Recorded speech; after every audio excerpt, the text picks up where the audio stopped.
Hey, what's up? How do you do? How do you do on this fine Saturday afternoon? I'm your host for the evening. What's up, man? I think everything's good. We're just waiting on one more player, so I am live, right? Last time I wasn't live. Yeah, it looks good. Let me just check it on YouTube.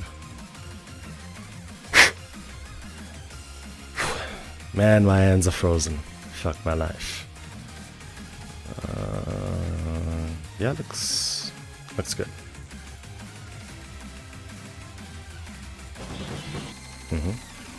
Cool.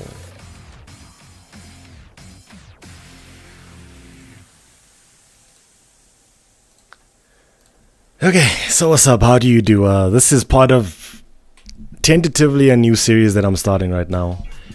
Weekly GE3 net play, if you will, right? Kind of something that I probably should have done 3 years ago, right? But as they say, there's no time for the present, man. Damn, this chat's kind of tiny.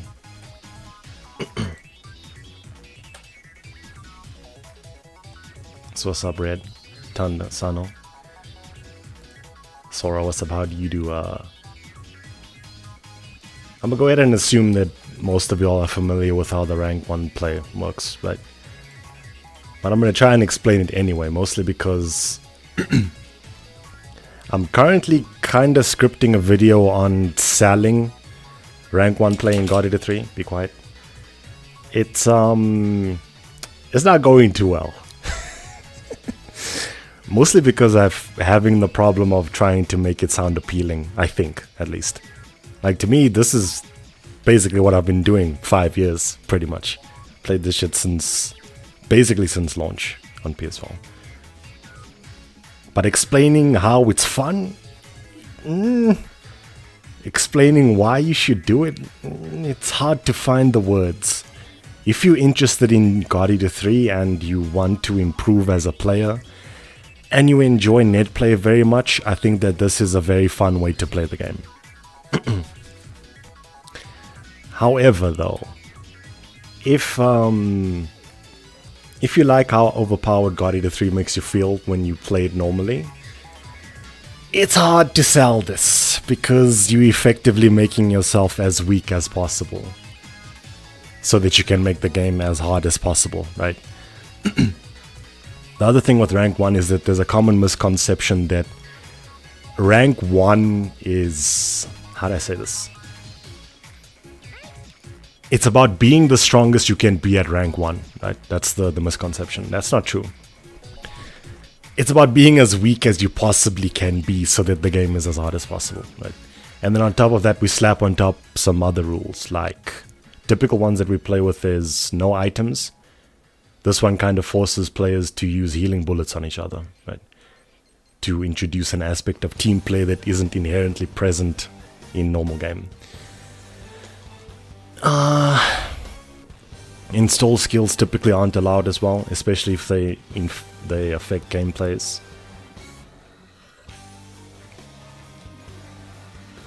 Things that don't affect gameplay you can use and just not tell anybody. Like,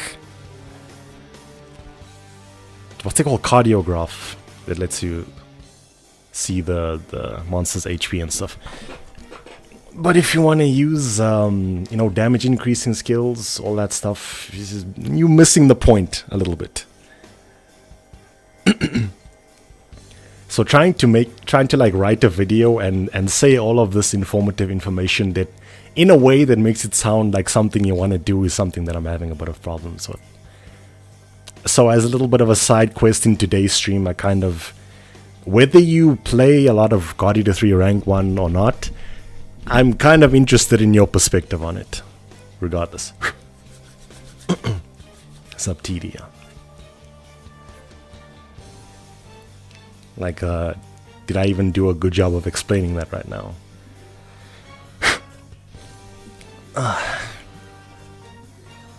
My hands are fucking frozen, by the way. I guess his burst outs aren't allowed. That's one of the auxiliary rules that sometimes get imposed.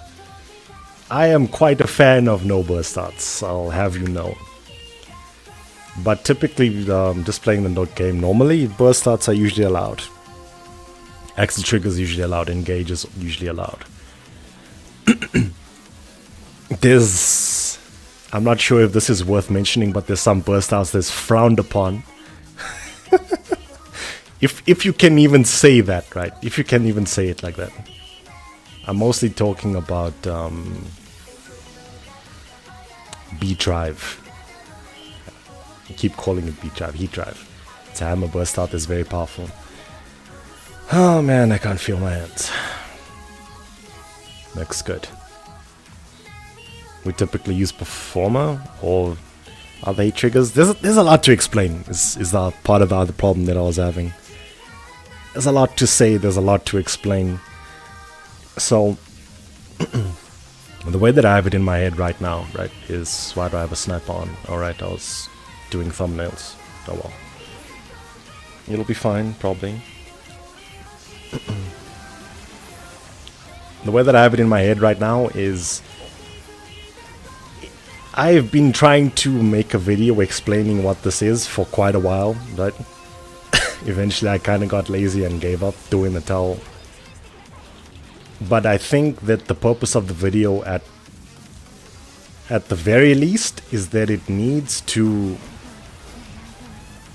let's say someone who has absolutely no idea, not only like what rank 1 is, but there's a sizable player base for it, right? The idea is that if you are interested in this, there's players to play with, right?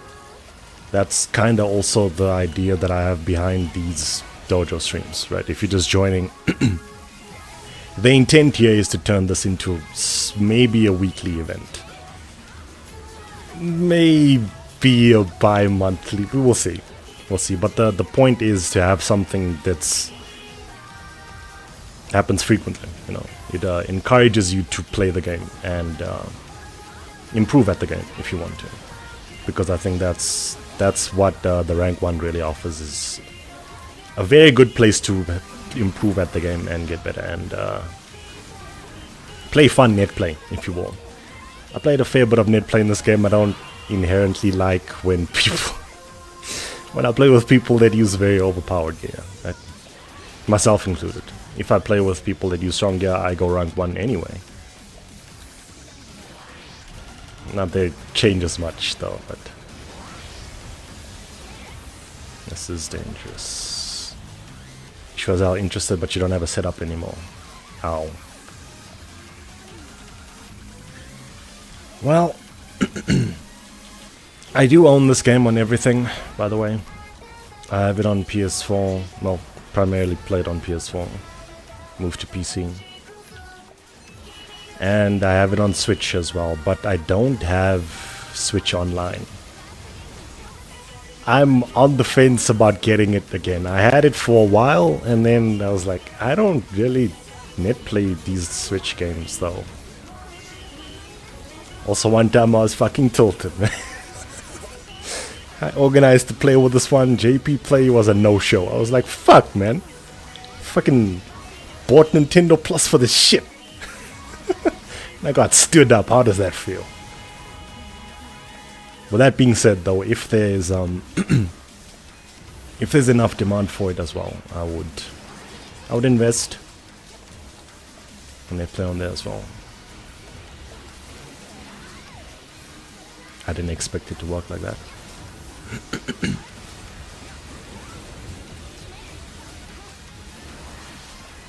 Played up the story. Yes, that's something that I should probably put in as well. Typical missions that get played, right? You only have up to 73. That's quite a lot, though.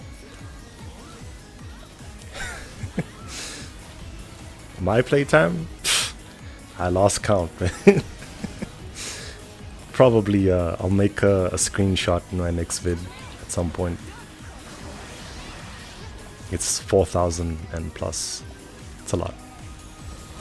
Thing is, it's not 4K in one place though. I have 8 on PS4. PC's over 400. Switch is probably under 100. I think I haven't played too much on there. It's a lot of God Eater 3.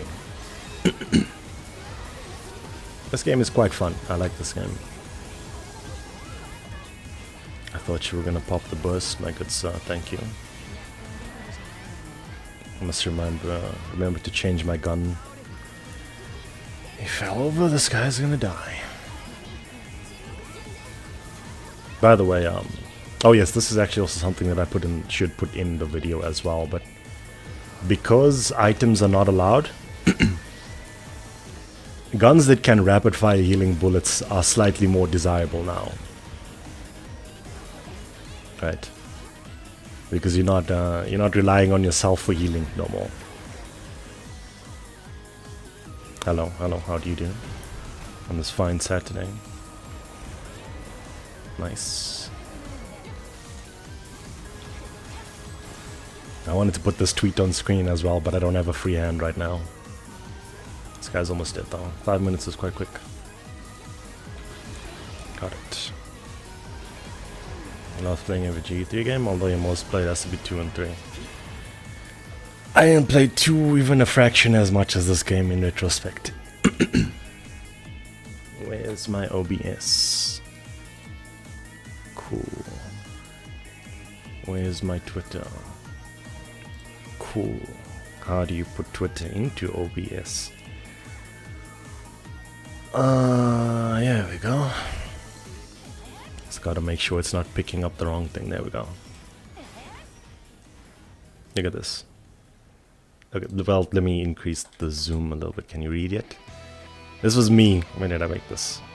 30th of May, recently. As a YouTube content creation forecast, right? Mostly because I've been kind of sort of frustrated that I'm slacking on YouTube. There's a lot going on, man. A lot of reasons why that's happening, etc. But going forward, I want to change some of that, and you might notice that something isn't here. That I've been covering up till now, right? It's gone. But anyway, things that I'm going to be doing is probably Devil May Cry 5 being my main game, which I've been playing for 5 years, and I don't have many decent videos. I was like, what am I doing with my life? Can I fix this? You can see, right? This is on stream. It is cool. And then GE3. This is what you're watching right now, actually. The weekly stream series. Slash runs. The slash runs part is... I have some ideas, but... Okay, I'll use this as the next topic. There's a concept that I have in my head from this. It's kind of... ironically gatekeeping me from continuing to consistently make GE3 videos. The short of it is, I've made so many already, right? And now the game is X1. If you've seen me play X2, this is the first game in the series. I really like this game a lot. It's a 2D action platformer with a very high skill ceiling, a very execution demanding kind of game. It's very fun. It's a cool game. And GE3 and DMC5. For the foreseeable future, this is it. I don't know what to tell you. This is it. That's what we got. That's what's in the cards. I stream a lot on Twitch. I stream very frequently on Twitch. It's at least 2 or 3 times a week. Twice a week at least. Anyway, I've been meaning to do X1 for quite a while.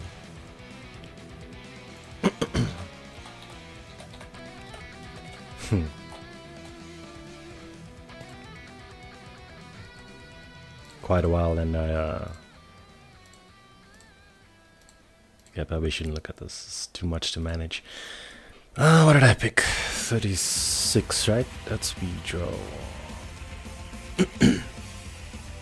Is this decent with ammo? Yes, probably fine, right? Probably.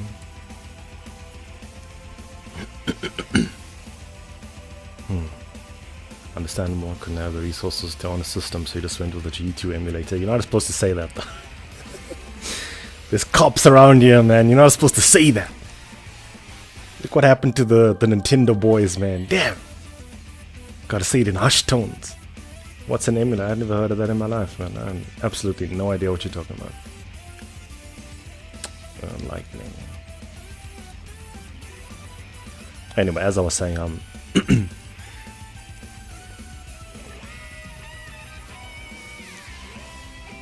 how do I say this? It's pretty obvious if you think about it, right? But when I was making videos for this game consistently, the idea was to always deliver something better every time. You gotta be coming harder than the last time, right? Don't take that out of context. You gotta deliver something more. You gotta go every time. You gotta show some improvement. Eventually became obsessed with that, right? All right. Wait, do you have the right? No. It's probably fine, but eventually became obsessed with that, making videos, and started the curve started flattening. Let's put it like that. At least at the time, I wasn't seeing any visible improvement. Then I was like, "Fuck! I didn't change my gun. Shit. It's fine. I'll remember next time." The tweet distracted me. But anyway, so I still kind of have that now. Like, okay, you want to make GE3 videos again, though? You gotta. I don't know how that didn't hit. You know, you gotta make some spicy shit, man. You've been playing this game for 4,000 hours, what do you have to show for it, type thing. And I'm like, well, damn. Damn, son. How does one even, like, how do you consistently make videos like this? This is unhealthy, stop. You gotta be coming out in the last. I didn't say that, I don't know what you're talking about. I have no recollection of saying that whatsoever. I haven't played GE3 in months in Relink. I dropped Relink and I'm never playing it again. I almost messed up the timing there. Send help. Man, harder to make mistakes with sniper gun. On the healing front, that is. My hands are still frozen, by the way, damn. I was trying to think if that's all I wanted to say. There's not enough time to heal, yeah. Probably.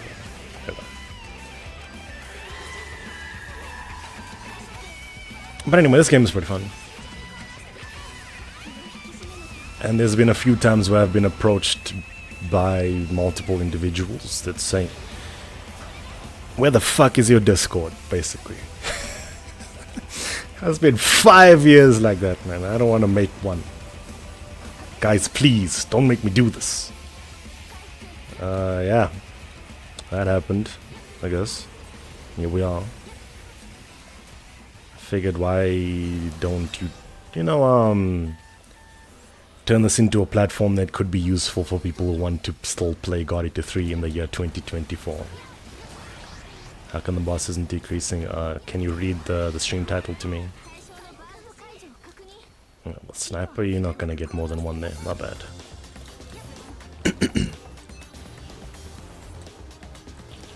Rank 1 gameplay. Yeah, so the idea here is to make yourself as weak as possible, so that the game is a lot harder. So we're all using the starting equipment, basically. And taking on considerable difficulty missions. I wouldn't say it's high difficulty just yet. We can make it quite hard. I'm just sandbagging because my fucking hands are frozen down. Wish all y'all up in the northern hemisphere having a great time. Shit sucks down here, man, damn. Start up winter.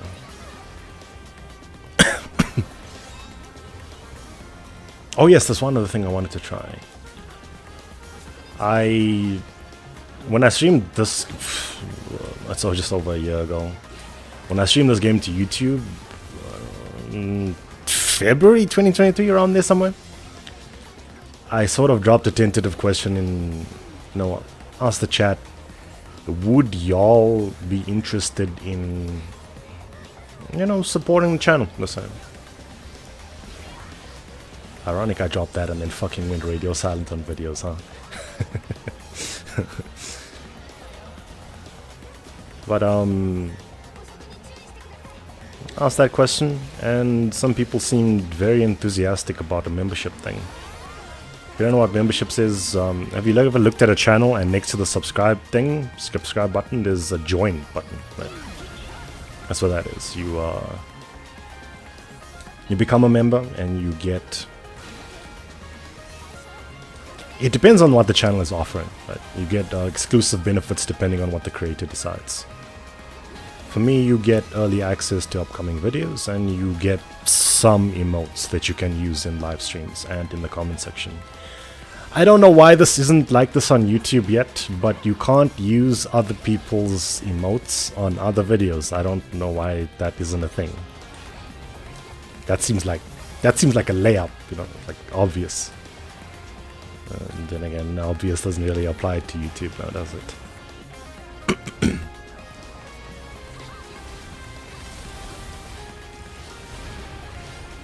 Careful. Oh, right. I'm supposed to be explaining the rules we're using here. I explained the basics, right? Basics is pretty much the starting equipment.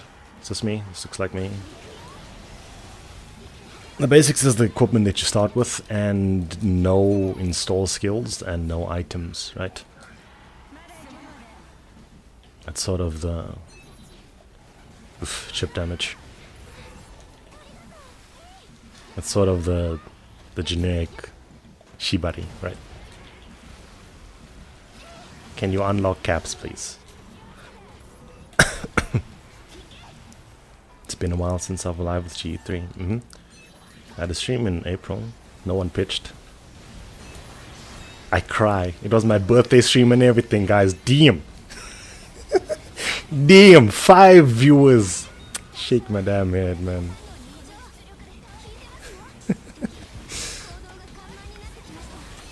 I was complaining about this recently, but the algorithm's kind of fucked up.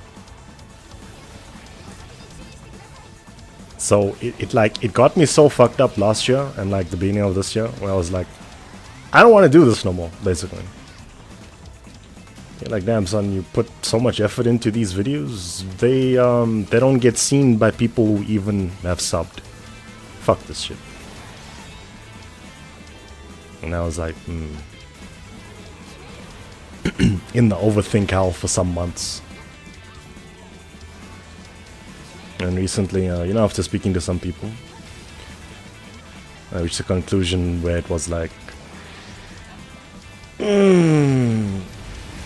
this probably isn't gonna change. You know, the let's say the current nature of how YouTube works, right?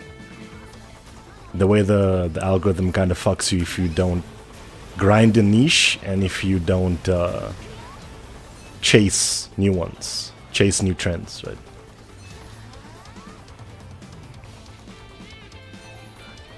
And then I said to myself, this foreseeably is probably gonna...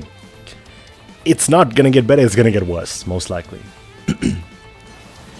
Right now the YouTube meta is you kinda... I say this a lot in most of my streams, right? But you... you play the newest game for...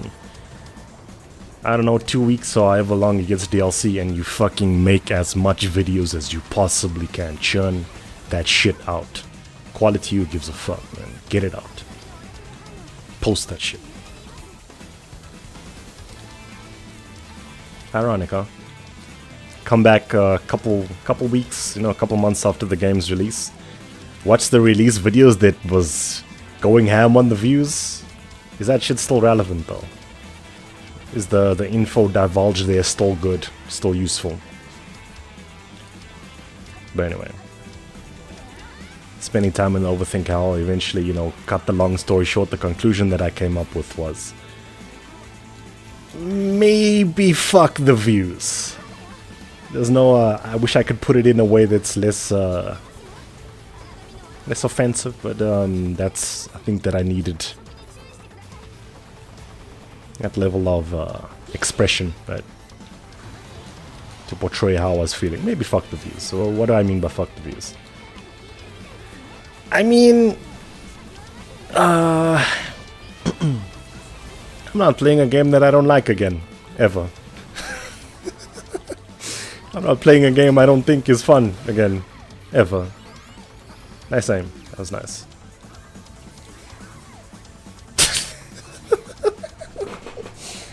Damn! Max just murdered me. I should have blocked that though. Haven't seen a GE video live stream in months. Hey man, please don't. I like saying this word, but for reasons that are not normal. But don't exacerbate the problem, man. If you like seeing my GE3 videos, maybe you should care a little bit about some of the other things that I do. Just saying.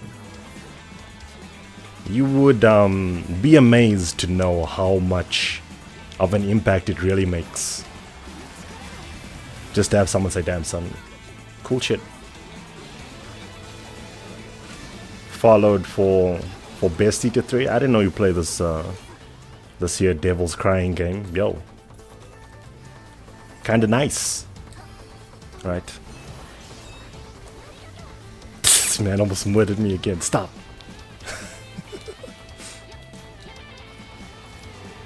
Rewards quantity over quality.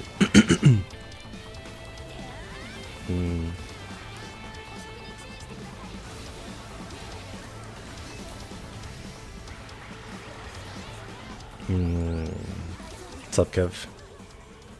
Wishing for more GE to love when Monster Hunter exists.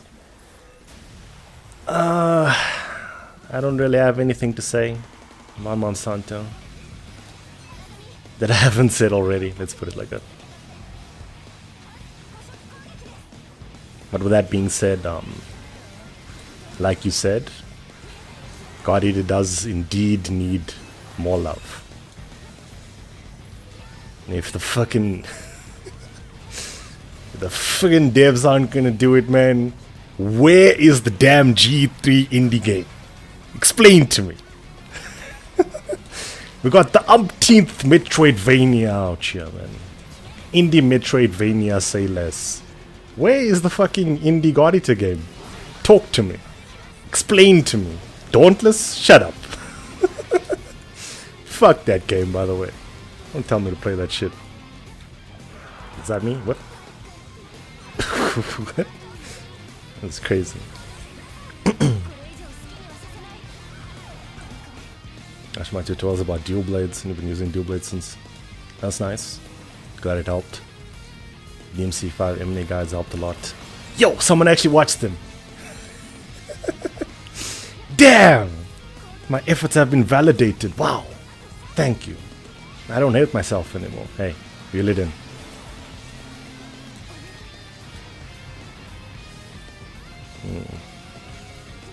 There's an indie MH. Eggs, there's... Does Dauntless even count at this point? Damn, that might be the only one I know of. I feel like someone's gonna say Tokiden. Some games are getting community updates. There is a modding scene for this game, by the way, that I know nothing about. I realized that just bringing that up and I had nothing to say about it. Damn. Talk to Zark. There's a Indonesian player slash Sekiro speedrunner called Zark. He's... Damn it, where is this thing? Yeah. I'm not sure if he's the owner, but he's cornerstone, I believe, in the modding scene for GE3.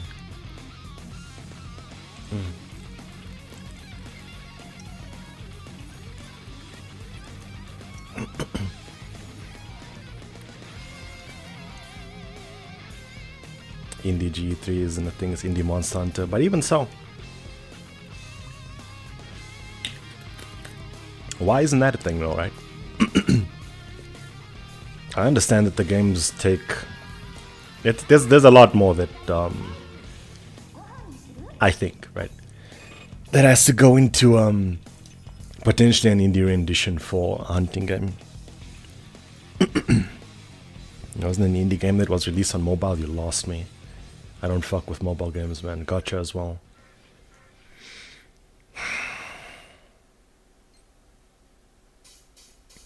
You just got crazy videos is what actually got me how to figure out perfect blocking. What's up, by the way? That's good. I was actually going to make one more of those, and then coming across ideas is hard, man. That's all I can say. Let's play something a bit more challenging. Let's say 26. Looks good.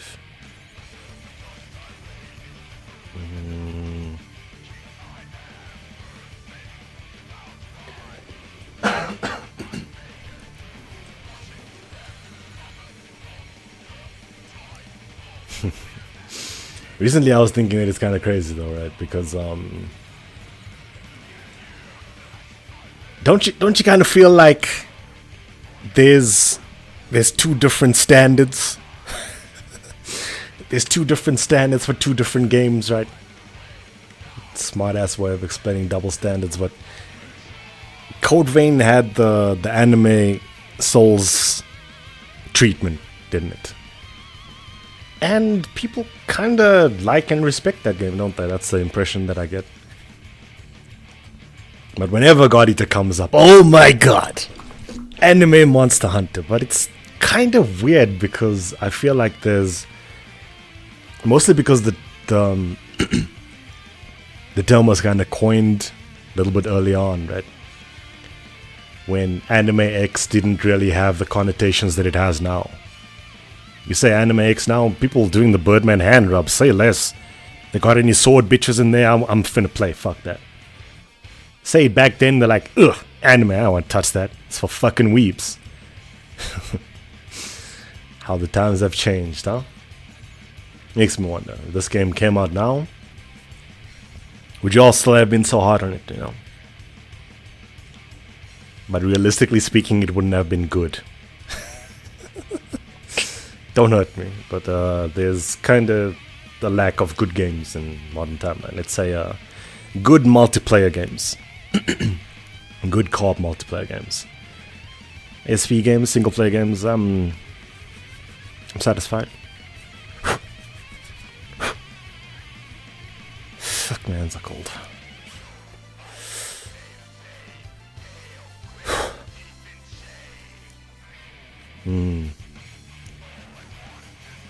Weeps, what's up, Merz? Still remember the Pal World? Ah, yes. This don't make sense. And earlier this year, God Eater was trending on Twitter, trending in JP Twitter. English fans out just speculating. Oh, it's happening, guys. The advent of God Eater. No. I'm sorry to burst your bubble though, but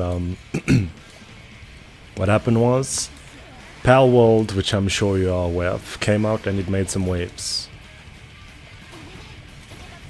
Maybe that's even an understatement. It made a lot of waves, right?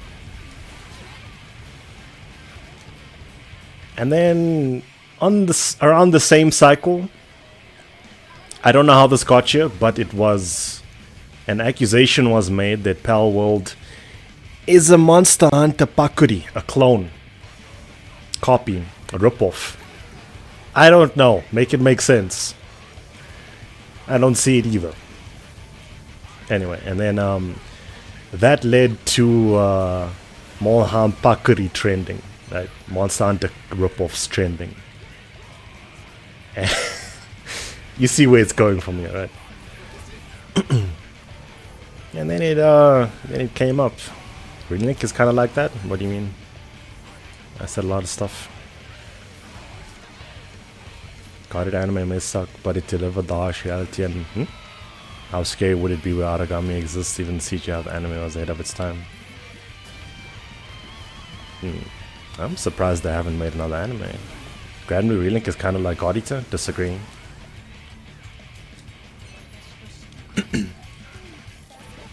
In premise maybe, but in function disagree.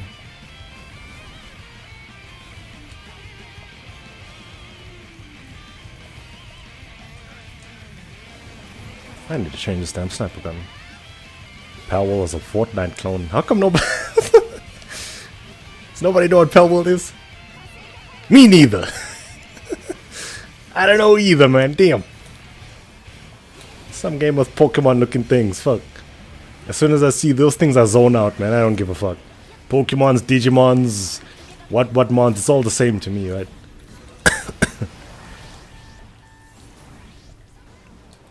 Careful. Faldo's controversial, but it gave the players what they wanted. Certain IPs doesn't have Pokemon. Yeah, someone explained to me, they said people have been wanting that kind of Pokemon game for a long time. And it just wasn't being delivered, right? And that explains... It's still in early access, isn't it? That explains the kind of resounding success that it was met with. It doesn't explain why it was compared to things like Monster Hunter, though, but... I'm under the impression people don't play games, man. Call me crazy. But I'm under the impression that typing on a keyboard is what we do. Browsing a wiki is what we do. Actually playing the fucking game for yourself? Crazy. Who does that shit, man? You are insane. Why would I... Come on, man. Playing games in 2024. I'm very sarcastic, by the way. This is your first stream watching me. You're gonna learn real fast. Or get tilted. Time-wise, this isn't looking good, by the way. God awesome.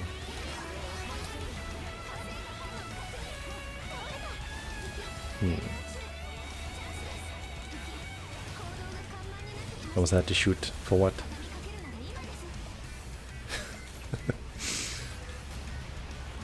Yeah. False shooting again. Like on Twitch the other day. Why is the hitbox back there, man? Everyone on Fortnite. And Call of Duty.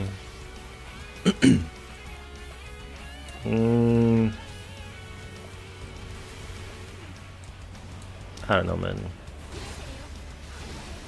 I just feel like the more that I speak to people, the more I start to feel like not that many. There's lots of viewers, let's say. A lot of the people that purport to be very passionate about the games that they are talking about, care about, they may or may not even own them. They may not even have a PC or a PlayStation that they can play them on. Yet in the group chat, their opinion would matter as much as mine, right? Because that's what we all want. Everybody wants to have a valid opinion, and they want their opinions to be validated by others, isn't it? I'm too cynical for this. And I'm also kinda... probably an outlier in terms of how many games I play, how often I play games. It's my life, basically. That's all I do. You take games and music away from me, there's... I have great hair and sarcasm. That's what's left. Perfect, got it to content. Let's go. What's up? So, for the people who... Yeah, this is very tight. Really have to hustle your time-wise.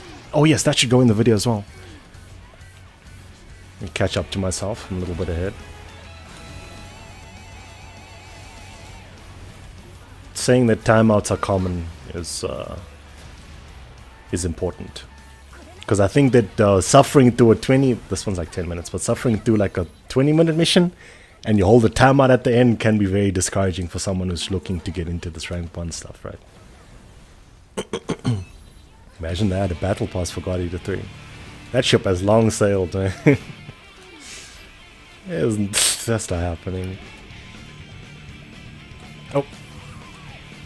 I reacted way too late.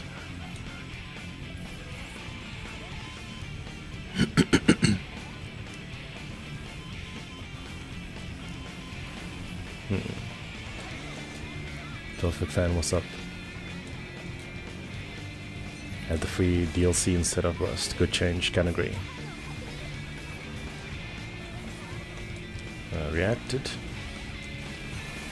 I'm a little bit distracted, but as I was saying, for the the people just joining, what you're watching now is tentatively the start of a new series that may be weekly, depending on how frequent people want to play. But it's this year Guardian. I almost killed myself. This year Guardian 3 Rank 1 Dojo thing, right? What we do is we play Rank 1 net play. And the reason why I picked the name Dojo is because I have shit naming sense. And the other reason is because I think that it does a lot to approach this kind of net play with the intent that you use it as a stepping stone to improve at the game, right? And I also want to kind of discourage the I'm not good enough to play this type attitude, right? Because it is quite challenging. There's kind of like a different set of decision-making based skill set that you will need to learn in order to play this proficiently a lot of the time. And it can be hard to learn that, but especially if you played a lot of vanilla game with how it's balanced and you don't have to... Someone said this the other day. They said before I started playing rank 1, I didn't even know that some of these monsters even had attacks like that. Right? Which makes sense. You can kind of fuck these things up really quickly with the way the game overpowers you. 90 seconds left, by the way. Swipe. No, cool.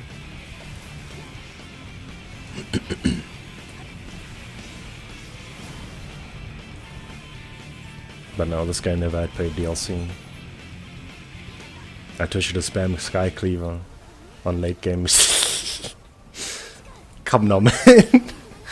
I haven't done a Sky Cleaver video in like 4 years. Taking me back to the dark ages. Stop playing Buster altogether.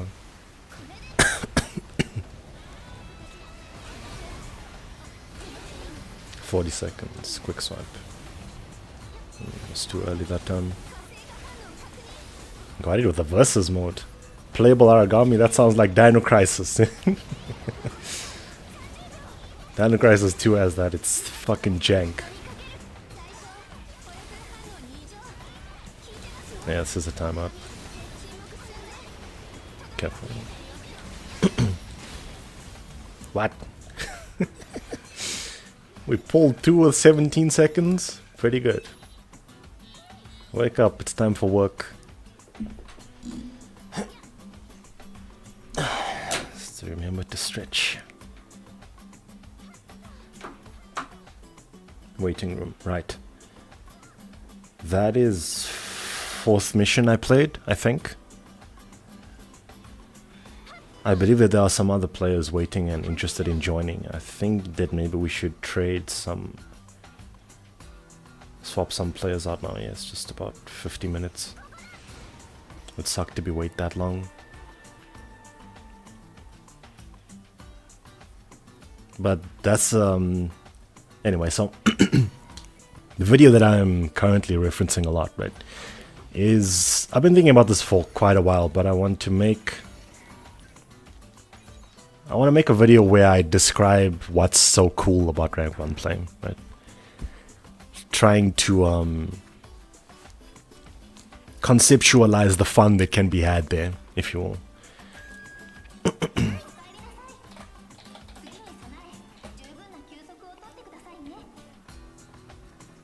It wasn't going too well. Excuse me, it wasn't going too well, mostly because... Okay, man,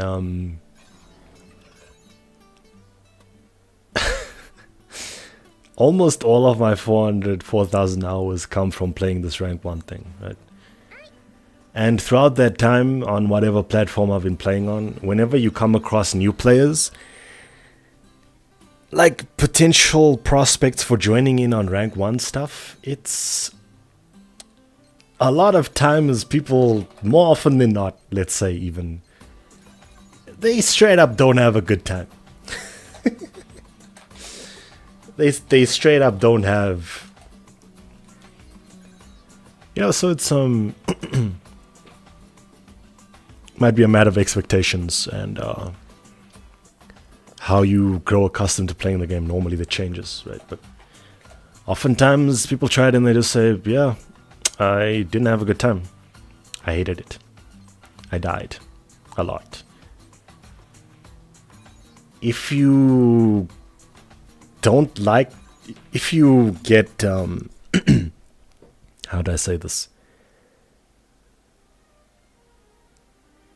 Anyway, I re-hosted room, I believe. Shit, almost dropped my phone. I believe there was 2 other players that wanted to join. I hosted with password 4. Let's put this in. I'm actually not sure if the GE3 music is stream safe anymore. Fuck my life. There was claiming some of them.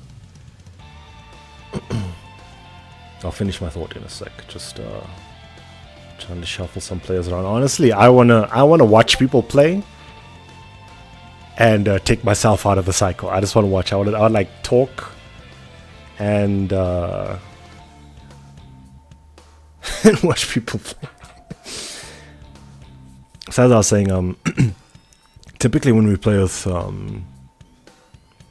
newer players, I pick missions that are sort of they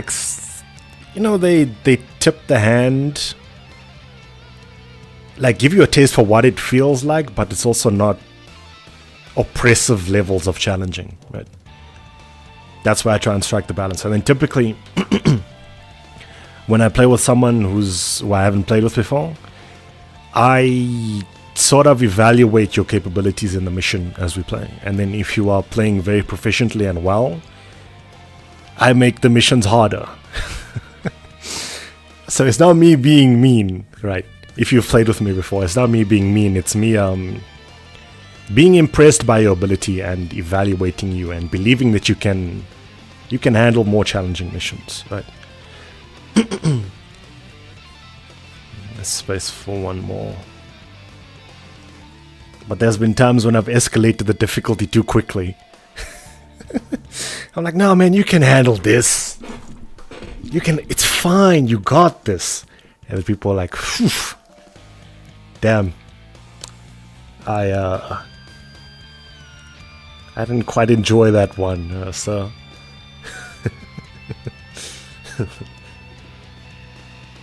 Excellent, there's one left.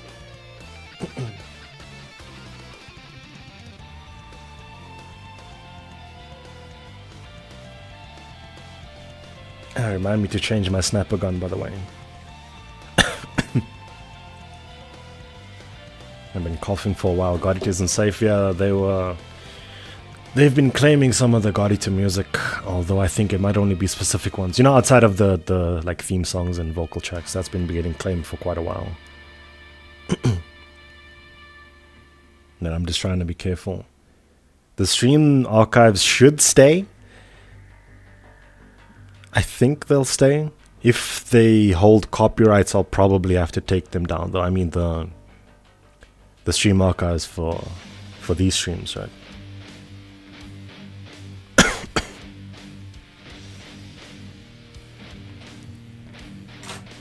Pulled up Jomi with a newbie and bro said light work. We failed that mission. Yeah, Jomi will knowledge check ya.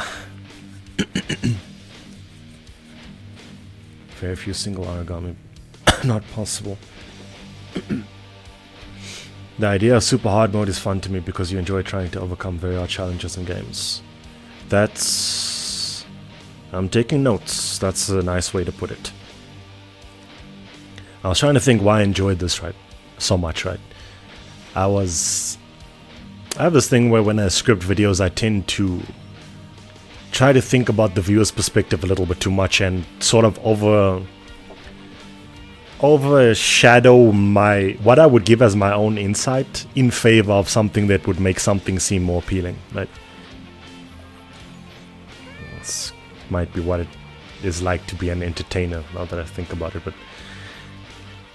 I would say I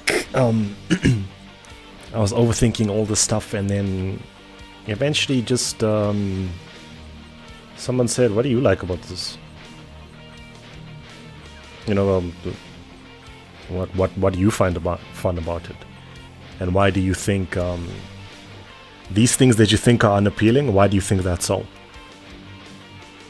It's like, so a very interesting way to, perspective I didn't quite have. Can do this, dude. Ash bomb grenade is okay. Nice stretch.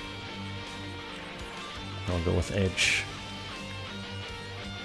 BA is allowed. Healing is allowed. Oh, shit. I didn't explain this till now. But anyway, excuse me, you can make the difficulty scale very high, right? The sort of baseline, starting, if you had to say new game on new game on normal mode, if you are playing the Shibari difficulty, it's no items, all rank 1 weapons, no installed skills, right? That's, anytime we're playing rank 1, that's compulsory. Non-negotiable rule. Alright, supposed to change my gun, I almost forgot again. And then, bonus rules that started appearing on top of that, and one that I like to play quite a lot is something called CB only, right? The CB is for custom bullets. And what it means is the methods that you have for healing are regulated to only using custom bullets, right? I don't mean that you're supposed to use, the spinny shit, right? The purpose of making it custom bullets only is so that there's a limitation on how much ammunition you have for healing, right? Which effectively whips you into shape to make you stop taking unnecessary risks and making a lot of mistakes. That's a good way to explain it, I think. Did that sound appealing, by the way? That sound appealing when, damn. CB only kinda hard, man. If you're used to fucking up and having your teammates cover your ass every time, whew. You'll be saying, why the fuck am I low on HP, man? Damn! This BK guy has 4,000 hours, he don't wanna fucking heal me, man. Thank you.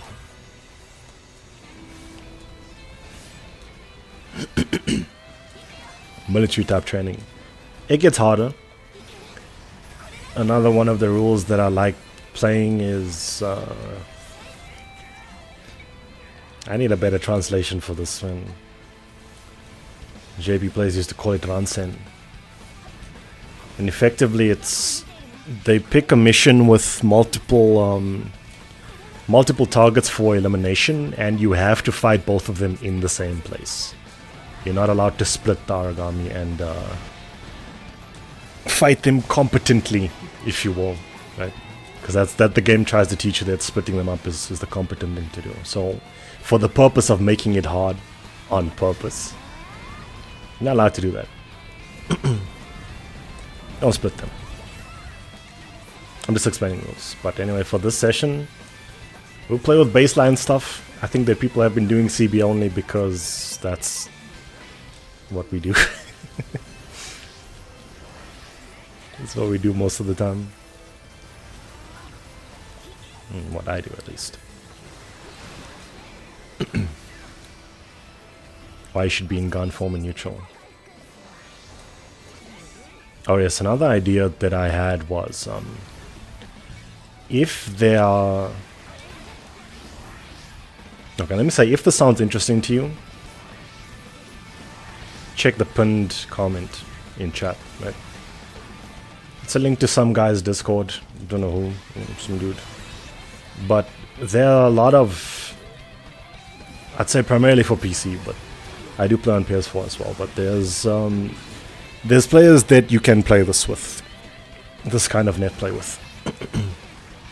And I think that if this sounds interesting to you, never mind this game being 5 years old, don't worry about that. If this sounds interesting to you, maybe you should give it a try. What do you have to lose, right? Maybe you don't even own GE3 and you're like, damn son, this sounds interesting. What do you have to lose? This game goes on sale for 85% off, right?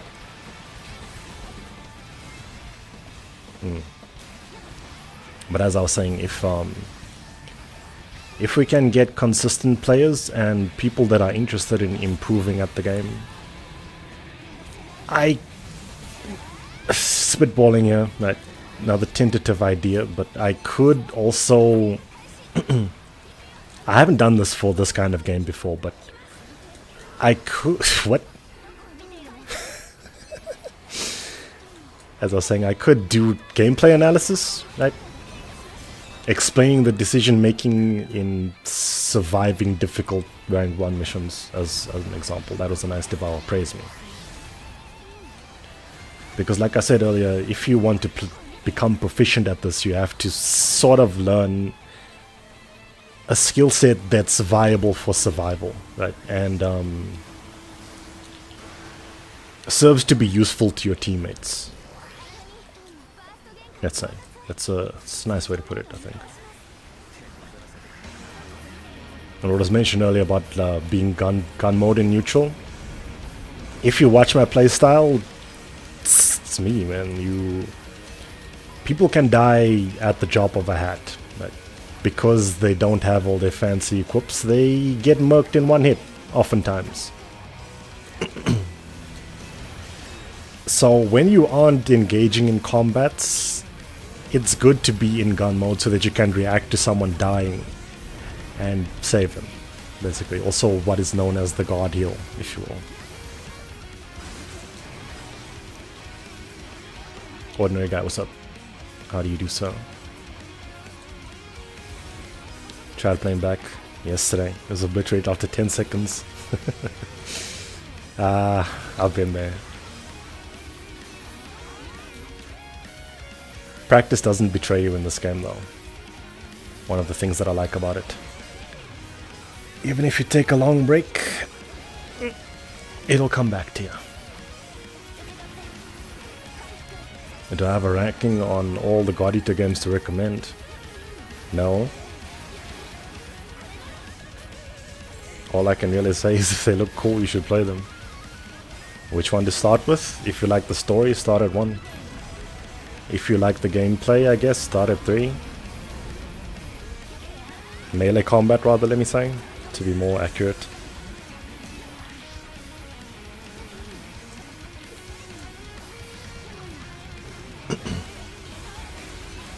Charge spares more muscle memory than anything in your life.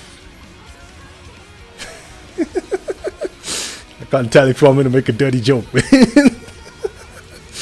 Is it safe to do so?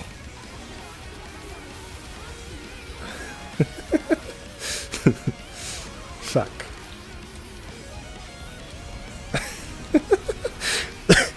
The dirty joke. The joke was that I was gonna.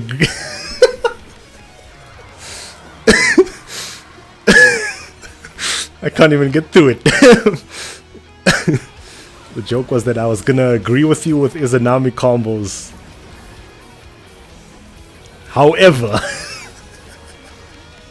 honey pop kind of fun. BK, you're not right. BK, you're not right, man. Damn. Now, but for real, the muscle memory doesn't betray you, man. Most of the time. Which is why I was trying to learn pad recently. Because I had tendinitis last year. Did I talk about that? I don't know, I talked about that enough, I think. But also, just to add to the list of excuses that I have. One of the reasons why I stopped going so ham on videos for a while was because in just over a year ago now, I had some very bad tendinitis in my right hand and shit was scary. If you don't know, I play fighting games on an arcade stick and I play high execution games like Devil May Cry 5 a lot. And typically just, you know, lots of hand-based things in my life. Including honey pop. Funny. But yeah, so I figured to stop it from becoming a recurring thing, I need to make some adjustments. Including probably not playing on stick anymore. Fighting games, that is. But I don't find it as fun, unfortunately.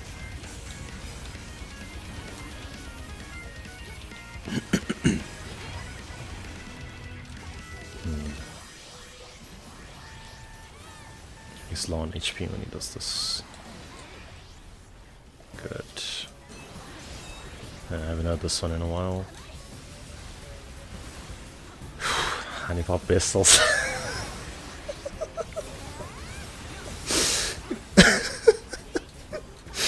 What have I done? What have I done, man? Damn.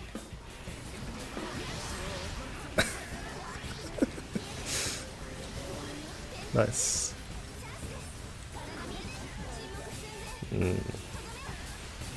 You running for food? I think you got interrupted there. Yeah. This means... Where's the oh, right, stagger. Devour now, and then he's very close to dead. I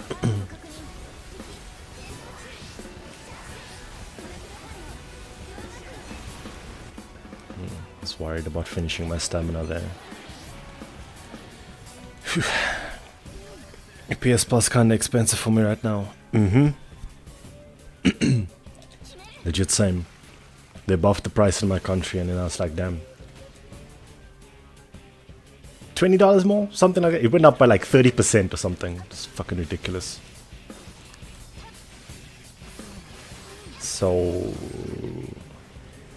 likely what's gonna happen in the future is I might just pivot to PC.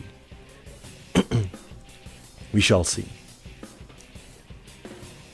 Not only because you don't have to pay for netplay on PC, but because they have regional pricing on Steam. Right?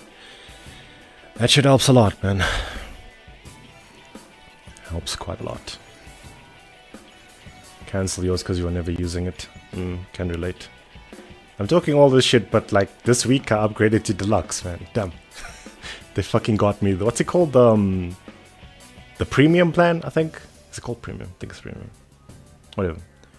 It was super cheap. There was some old ass PSP games I wanted to replay on there. I was like, yeah, fuck it.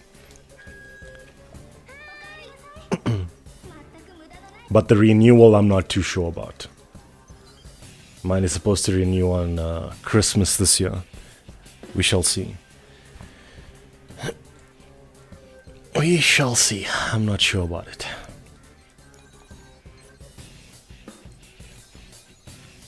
See, I evaluated your abilities and I think that you can handle this mission.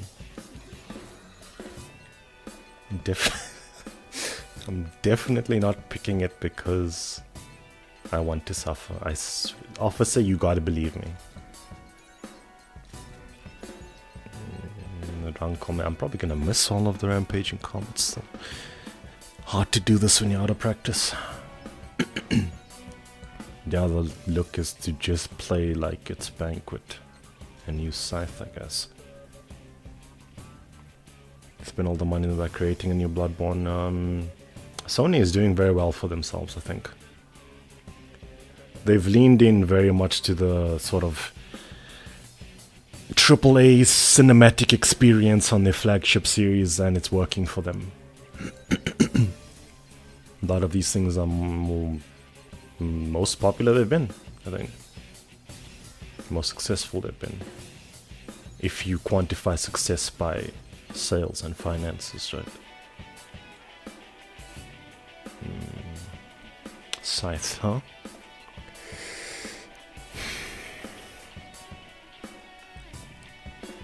Nintendo Switch is only 20 yearly. It's not as pricey, but I don't net play on the Switch. Like, whatsoever. So it's not really warranted for me. Like, if there was active GE3 players on the Switch. But, damn, this game has input delay on the Switch. Send help. It's very noticeable if you've played other versions.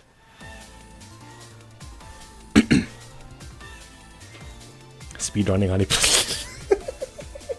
Hey! You're talking shit in chat, first to 10 me in Honey Pop, man. Come on. Put your money where your mouth is. First to 10 me on stream.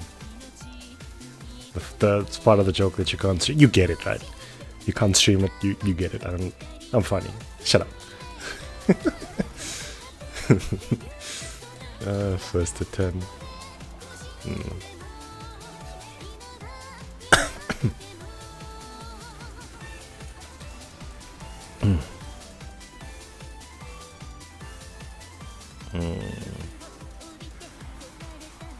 Play ball.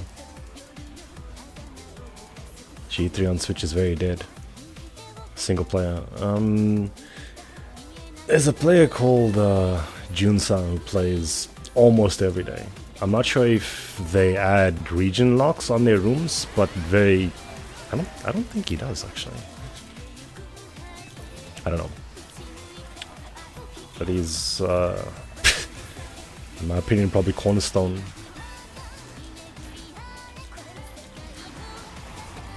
Of the Switch, that's the GE3 Switch movement. He still plays. He's actually playing now, I think. Quali said he's gonna host a room at 8, although that was a little bit of a while ago. Full duo. There's a fan-made duo. Wait. I'm thinking of Stratosphere. The duo is in the last fight, right? And it isn't a full version. Yeah, you're right. Damn.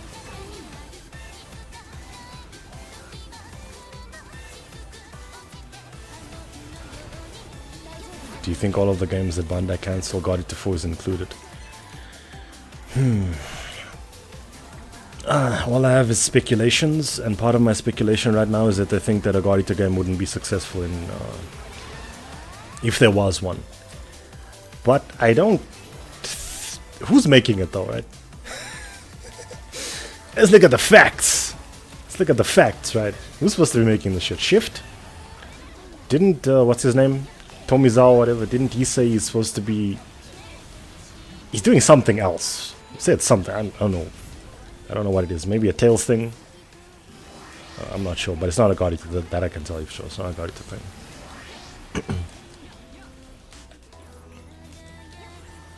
Like I said, it's just speculation I have. And then, it's gonna run, okay. And then there's, Marvelous first, the creators of God Eater 3. What are they doing right now? The sequel to Daemon X Machina. God Eater 4 don't exist, man. Just you can wet your pillow every night like me. It's fine. I understand. But I think facing reality can do you some good.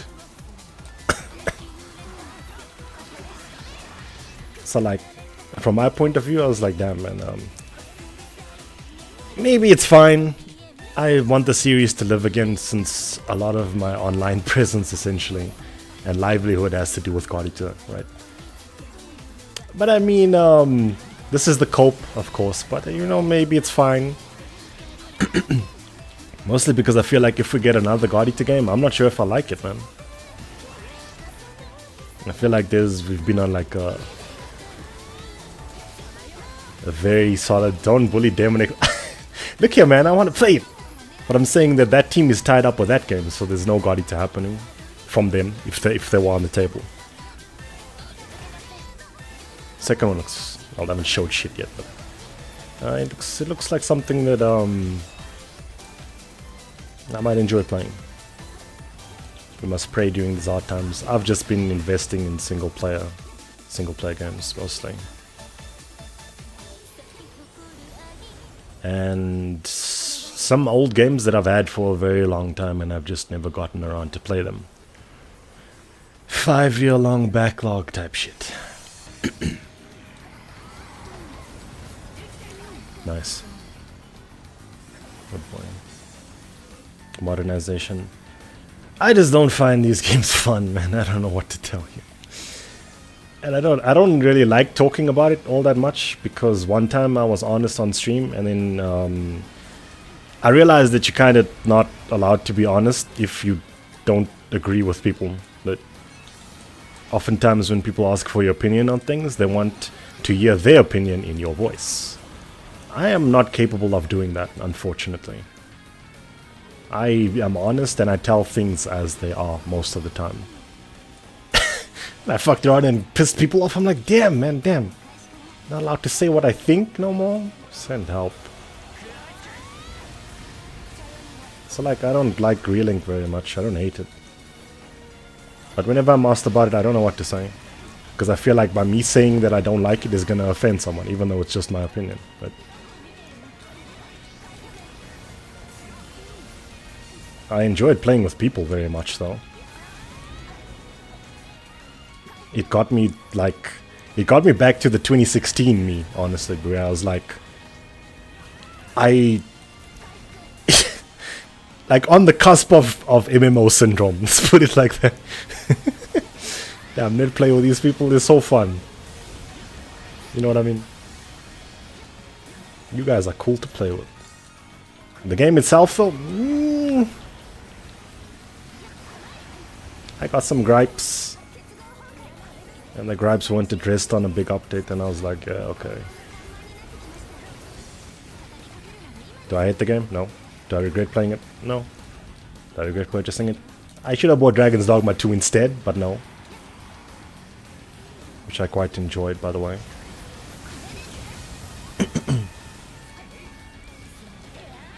Best mindset is to just forget about it, focus on the game we have fun with.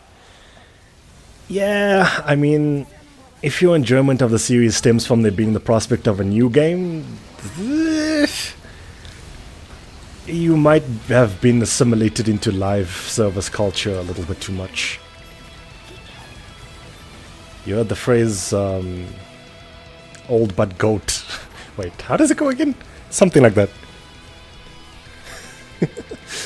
It might be a phrase in a different language, and I'm misremembering. Oldies but goatees? I don't remember. My memory is very bad.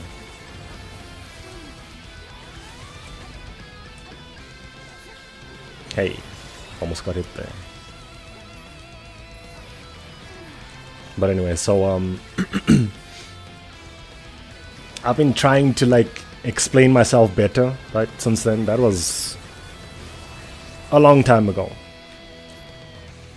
When I was made out to be a villain for saying that things that I didn't think were good were bad.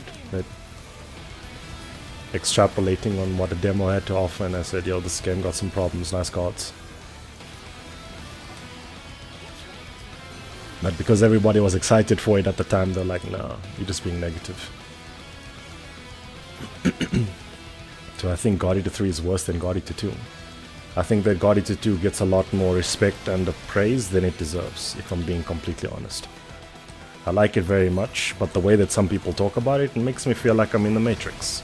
Don't hurt me. If we are talking about like pure combat, yeah, it loses. It loses to 3. I don't even feel like I should have to explain why. You should just be able to see it, because it's a clear fact, right? Hey, you're saying your opinions are facts again, BK. Stop. Fair enough.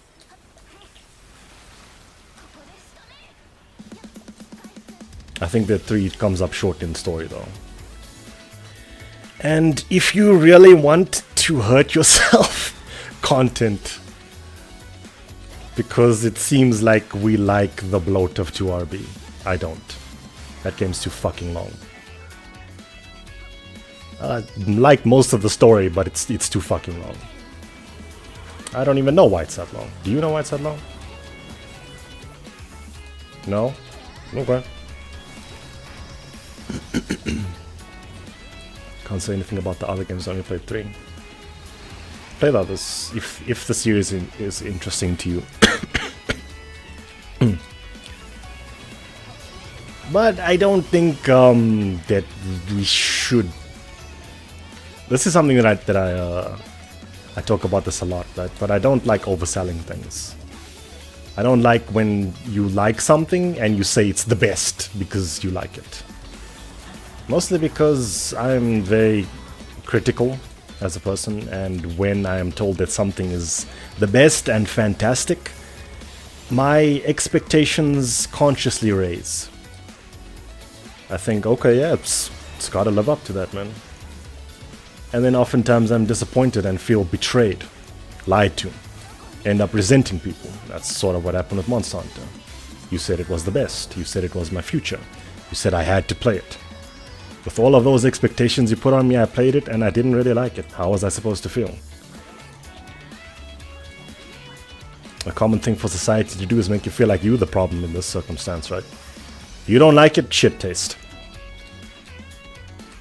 Damn. Not bad. It's all good. Can't really say anything. 2 spacing is horrendous. Falling down the tree. All the survival missions in a row. Fun times. Punctuated by Livy screams. I'll never forget that. Don't get me wrong, man. I know that when someone says a lot of things that you don't agree with, you tend to take the thing that you don't agree with the most and then quote that up as what I'm saying. Right? What I'm saying is that I like 2RB a lot. But I'm also saying that it gets a lot of praise that I don't think it deserves. Unanimous praise that it doesn't deserve. Does that mean that the game is bad? Hell no. It's very fun. It's cool. I enjoy it very much. I think that it's got some balancing issues, but that's all of the God Eater games.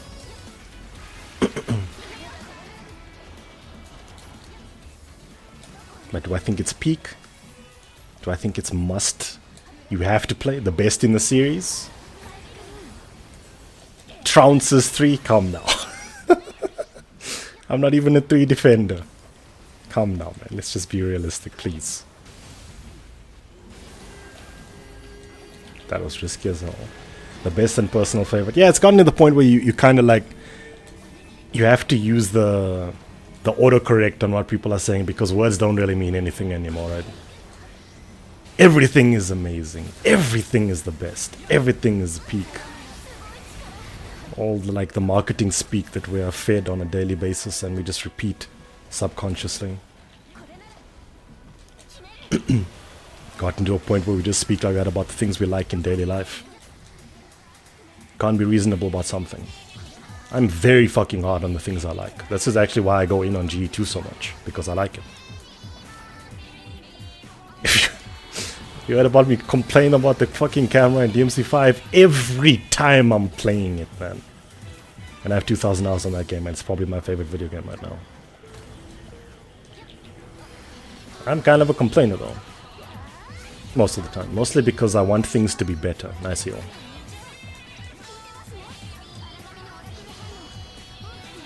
Should have went back to short blade. You can give it another try if you want. Are you having fun though? I hope that you're having fun. I find GE3's combat very satisfying and you like the speed. Agree. You're a noob. What mode is this? This is a player-induced challenge called the Rank 1 Challenge. We use the game's weakest equipment to tackle the hardest missions to make the game as hard as we want. Let's say you can always make it harder. That shit tracks? What? I even jumped at an... Okay, I got fucked though.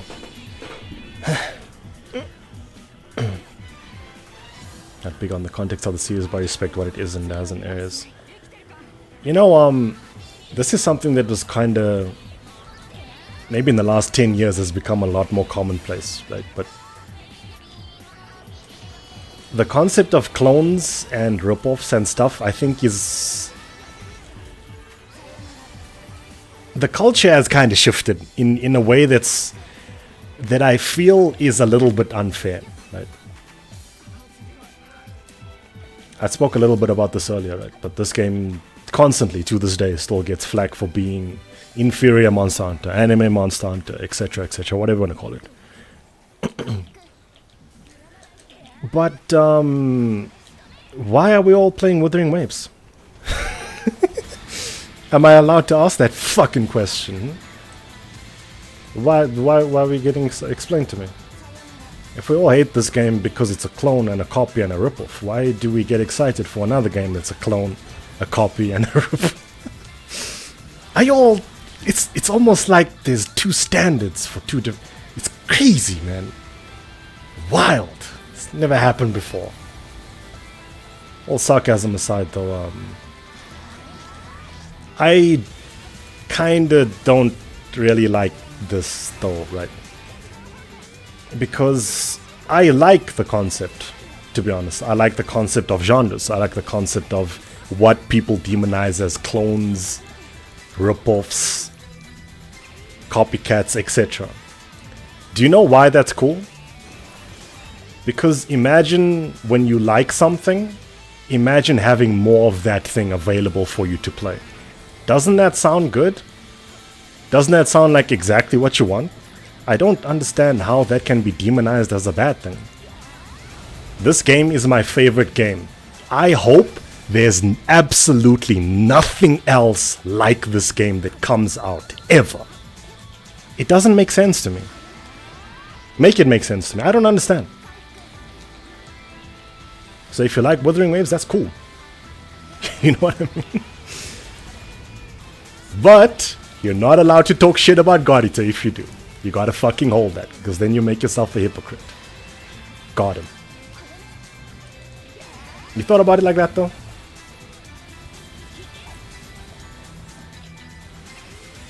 Right, because I like a lot of things, man. I like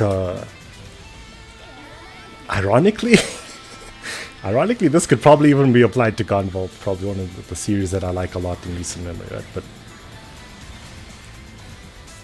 you could say, damn, this shit's it's made by the Mega Man people, but you could still say shit. Bad Mega Man clone, fuck this game.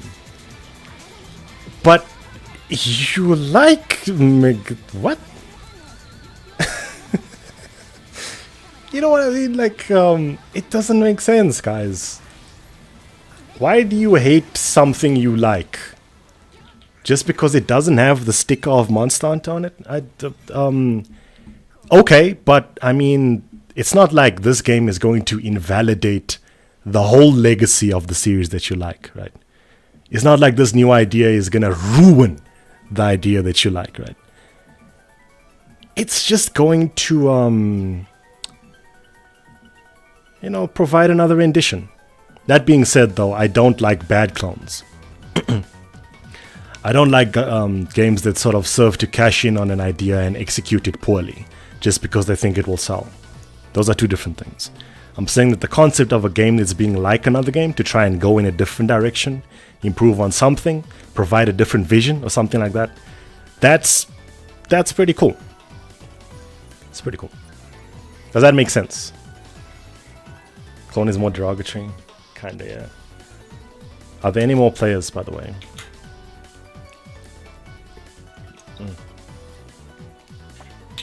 Everyone's playing Wuthering Waves. I don't really get the hype. It's...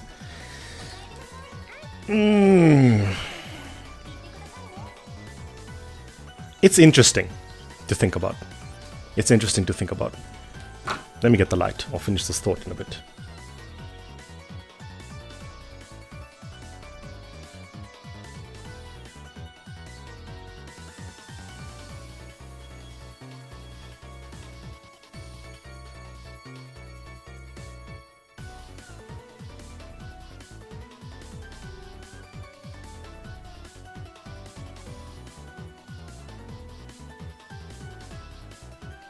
Okay, we're back. Where did I pick again? Goldfish memory? Oh, I didn't pick nothing. Which console? This is on PC. It's superior in a lot of ways. Wait, what are you talking about? Godito?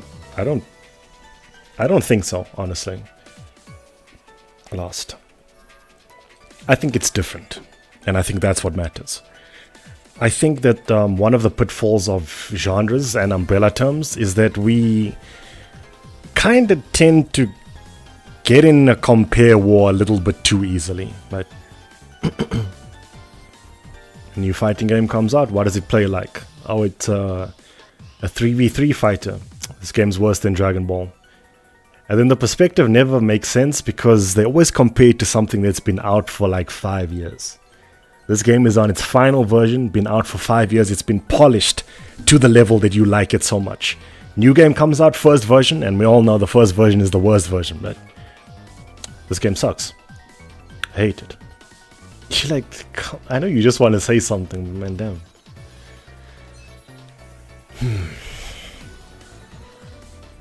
You can kill the clone if you want, by the way. For this mission. Monster Hunter and Pokemons. Feels like those games just monopolize their genres.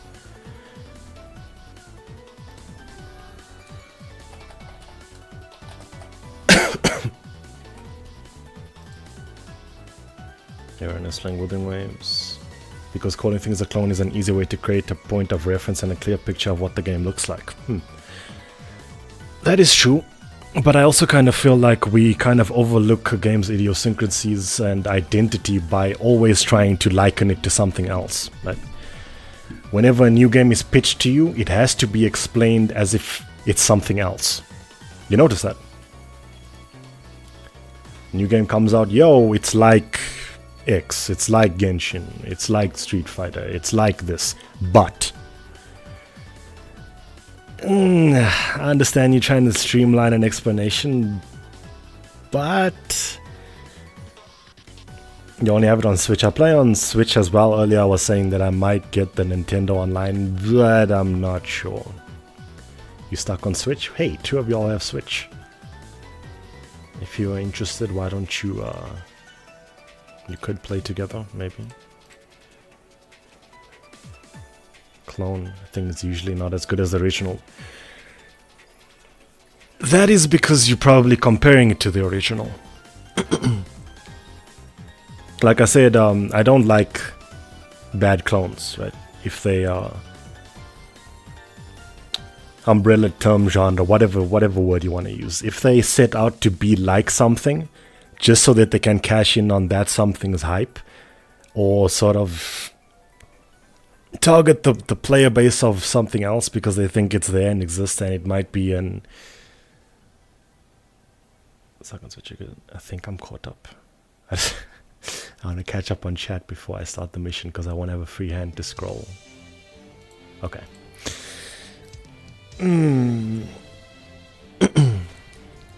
Clone is... like they said, it's a derogatory term. Well, at least when it was coined and when I started hearing it. But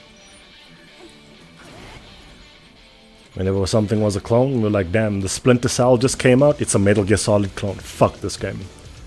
Why? What? Like, how does it escalate so quickly, you know? Don't you like Metal Gear Solid, though? Like, why are you mad, though? Is it bad? If it's bad, I can understand.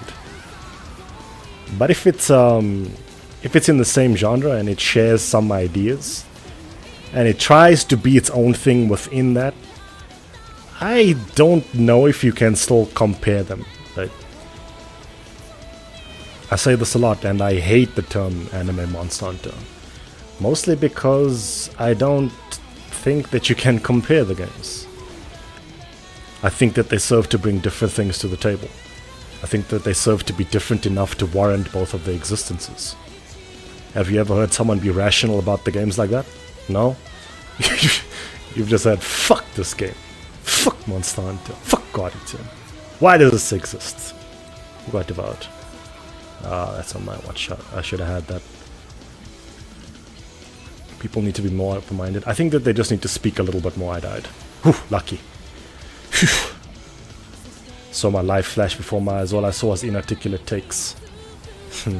This joke is really good. But anyway, I think that just like trying to think a little bit before you speak it'll do you a lot, man. You'll want to delete a lot less of your tweets. Let's put it like that.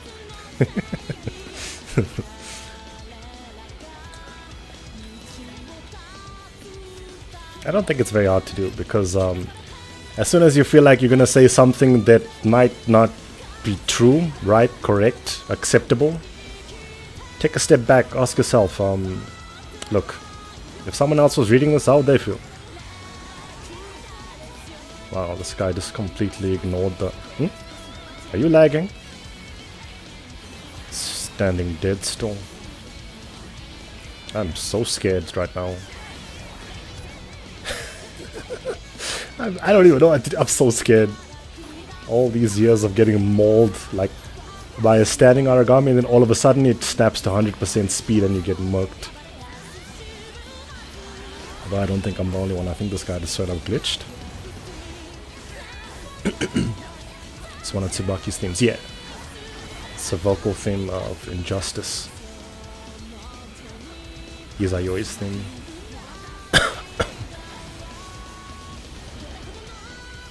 What?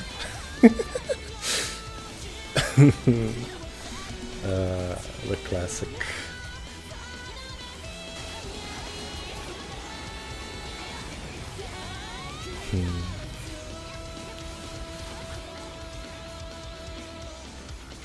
Wait, so if the clone is murdered while he's exiting his burst, he gets stuck. Who made this game? Who made this game? Get Tomizawa on the line. Who made this game, man? I want to talk to him. The RAEXE stopped working, yeah. Feel bad.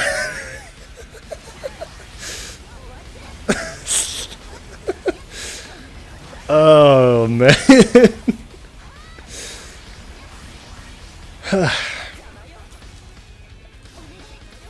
This game is called GE3.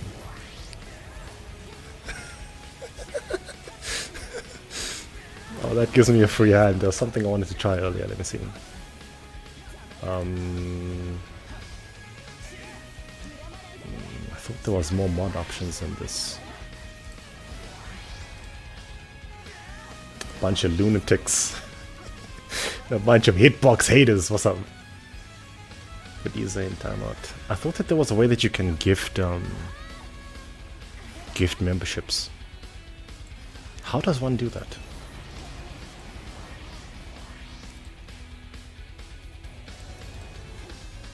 Clip it and edit the loading screen on his head. Put the dinosaur on Chrome. I'm very close to rage quitting, to be honest. Because it's just wasting time, man. Look at this. Rank 1 challenge and we received a training dummy. Practice your tech now or forever hold your peace.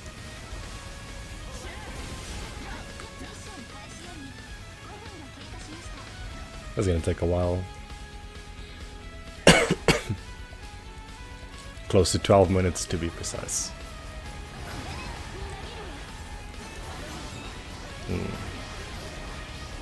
Can't kill it, just kill yourself and restart the mission. Because there's no more threats anymore. Maybe he'll get fixed. Can he die? It probably can die because it's taking damage. I've never seen this happen before, by the way.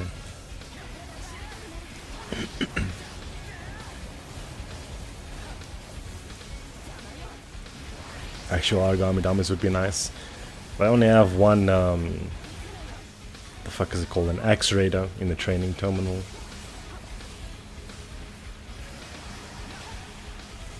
This man disabled his own AI. What's really happening?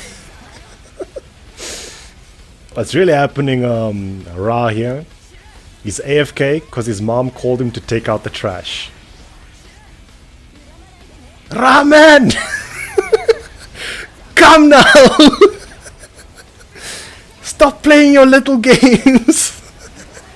They're not little games, mom. I gotta beat the ages. Shame. Poor guy. We've all been there, right? Tell mommy you can't pause an online game. Shame, man. This poor guy. His parts aren't breaking though. That's nope. He's taking damage. It's amazing that his parts don't break though. What the fuck? This guy's gonna die in pristine condition. Nah, it's dying. It's dying. Estimate another 2.5 minutes.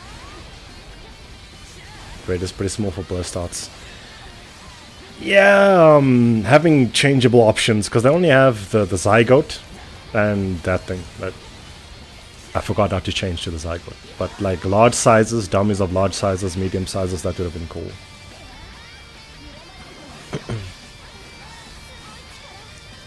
That happened, it might as well happen during one of your streams. What are you trying to say? What are you trying to say, man? It's calm. Blood paint on a stationary chicken.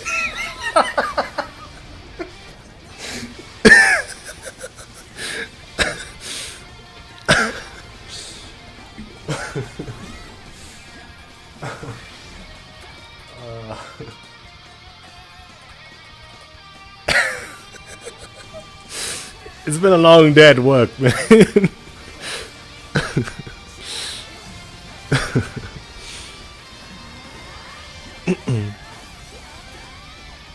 Your core partner is feeding. That reminds me, actually, one time.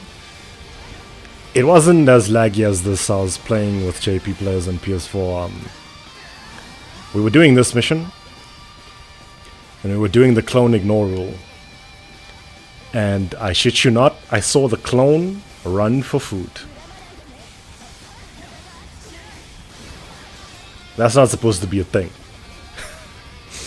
The clone is not supposed to enter rage mode, they're not supposed to devour, and they're not supposed to run for food. We got fucking Pinocchio of a clone. He just wants to be a real boy. Damn.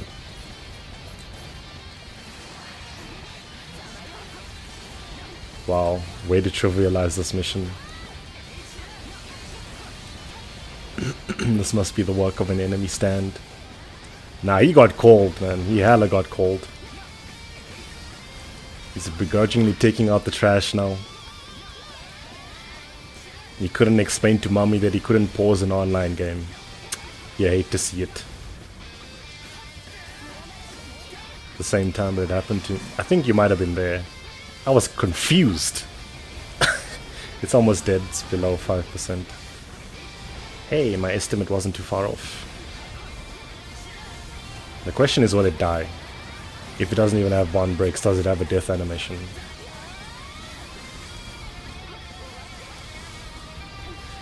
I was reading chat.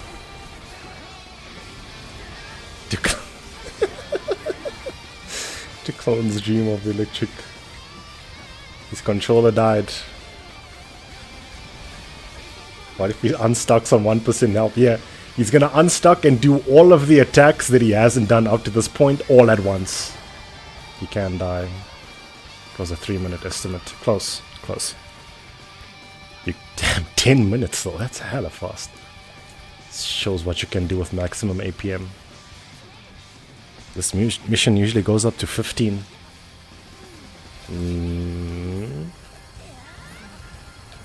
Maybe even closer to 20.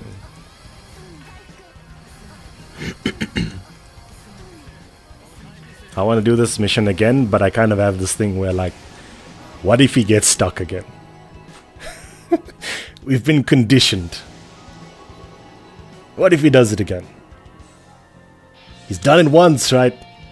That's exactly how you get hit by the overhead. You didn't block high, you got hit by the overhead. You're like, shit, man. I'm scared. Let me block high.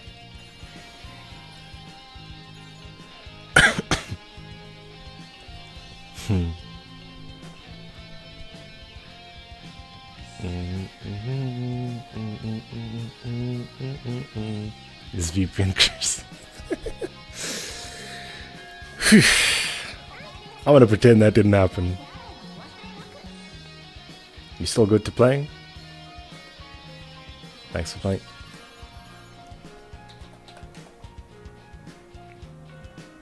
Okay, that's one more slot opened. I believe Ogi wanted to play as well, I think, right?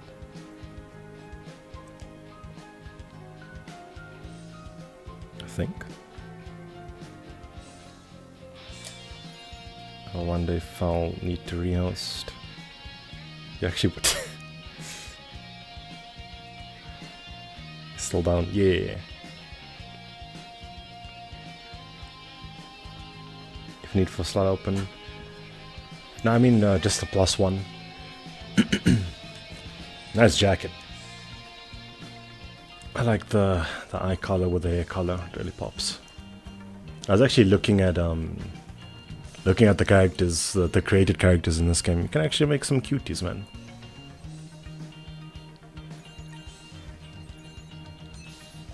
Let's see if we can get a +1.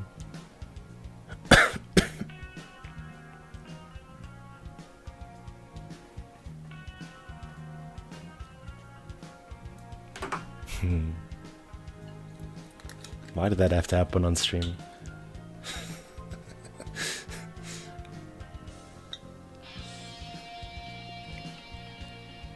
I'm not even sure if that was a connection thing, by the way. The clone died at the exact moment he exited Burst. And then he just refused to have an AI after that.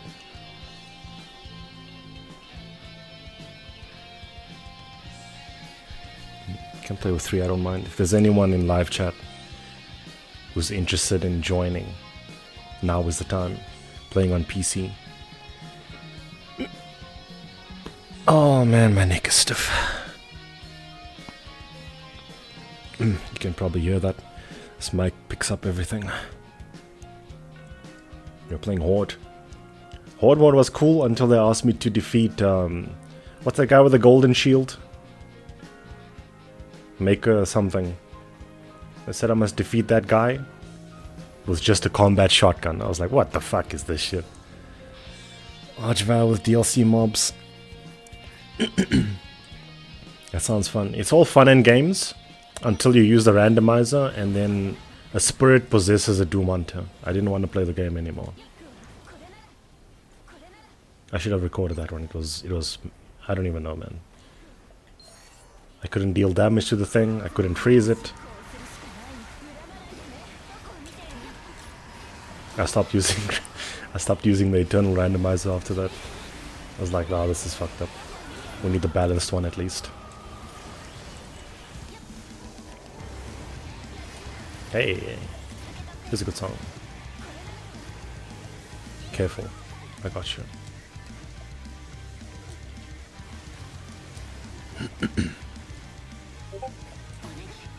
Later, he says, okay.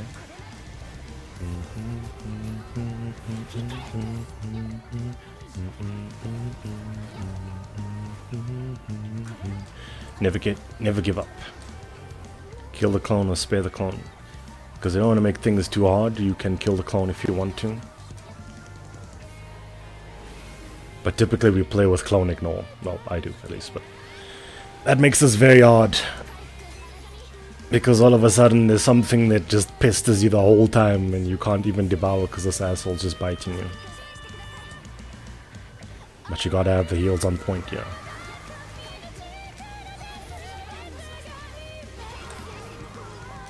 I lost burst, damn. There's a hitbox back there.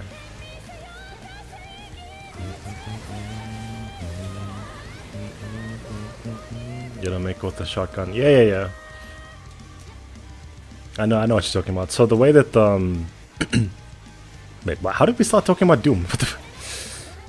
The way that the Horde mode works is I think there's like different sets that you get of set pieces. And then there's like set A, you will get these enemies. Set B, you will get these enemies. Set C, maybe D, I don't know how many versions there are. But there's one where you get 2 possessed marauders on the final fight.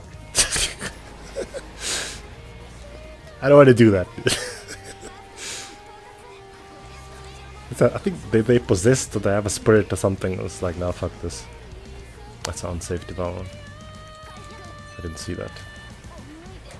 Damn, you're still devoured? That's unfortunate. I'm gonna get hit back there. You know, can I toot my own horn a little bit? Chip damage, unfortunate. Just a little bit, right? I mean, it is my stream. One thing... Oh, this is lagging. What the fuck?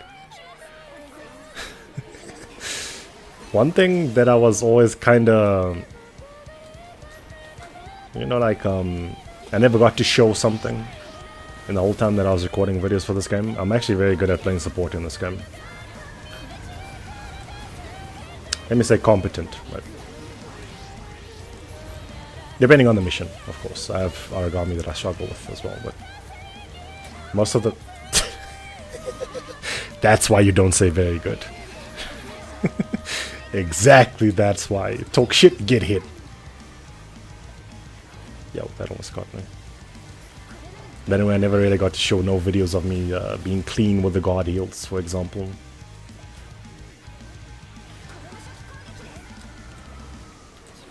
Which I can be. If the connection is good. Playable. Please don't kill me.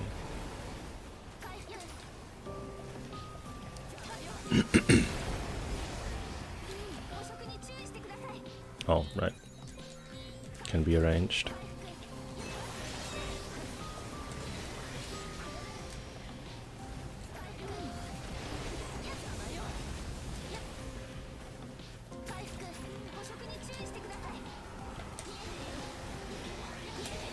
This mission needs a fair bit of concentration. At least to play well in.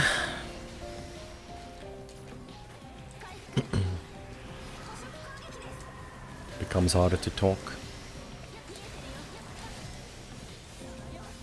2 devour attacks in a row, they just do them. Clone's about to die. I sincerely hope his AI doesn't break. We'll see.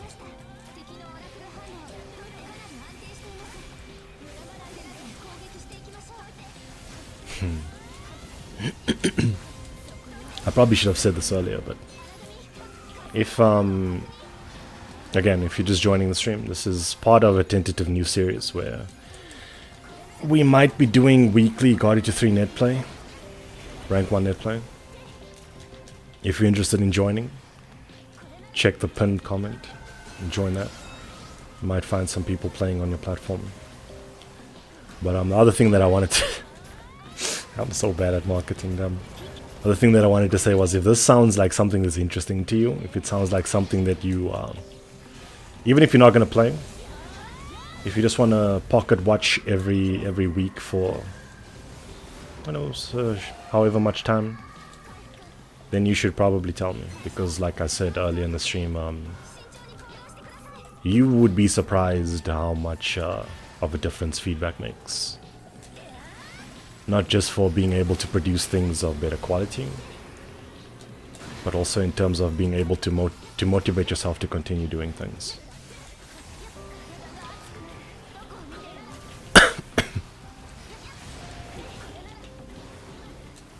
How about something more fast-paced? Sure. Damn, I've been meaning to replay these SK games.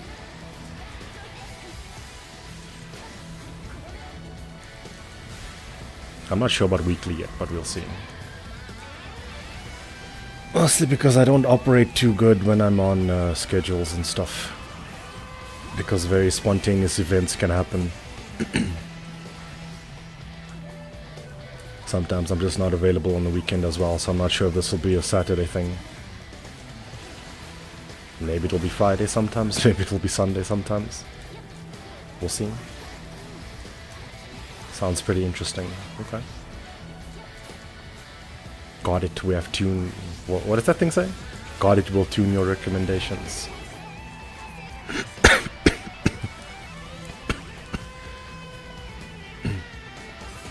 That's me, probably, yeah.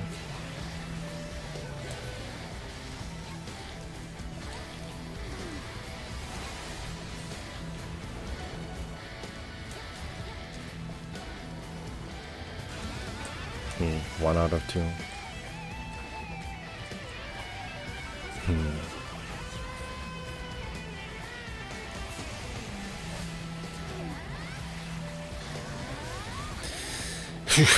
I don't really like when the clone dies. Not only for the difficulty thing, but he doesn't appear on the map anymore when he gets respawned. At least for the next cycle. I think on the other cycle he might. How does it work again? I don't know. Something. But case in point, he's not on the minimap now, so I don't know where the fuck he is a lot of the time.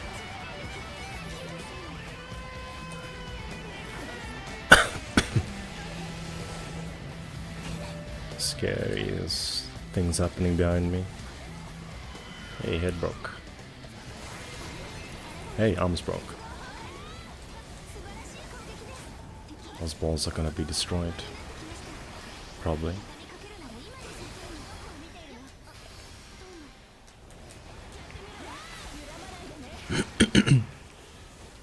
Anyway, with that being said, you gotta look both ways before you cross. Thank you. What I was gonna say was, I heard it, but I reacted late. Damn. One of the main things that will be sort of core driving force in keeping the series going, aside from my own motivation, is players. I don't really... If I'm not recording videos, I'm not sure if I want to play this game solo no more. I've played solo a lot. Fuck. Can you... okay.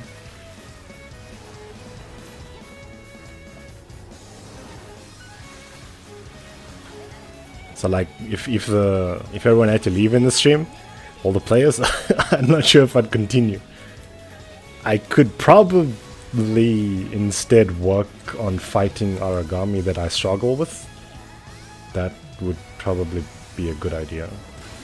There's five or six that I'm just straight up ass at fighting. Let's name them.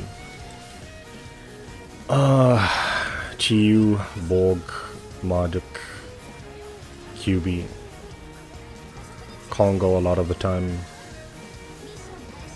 I'm mostly fine with False Idol. That was clean. Say I'm nice.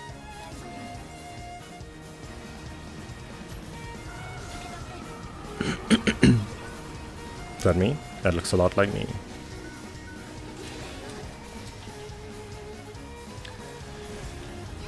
When a lot of the small sizes group and gang up on me as well, I also struggle with that. Oh. Yeah, that deck's hella dangerous. Always gotta be on the lookout for it.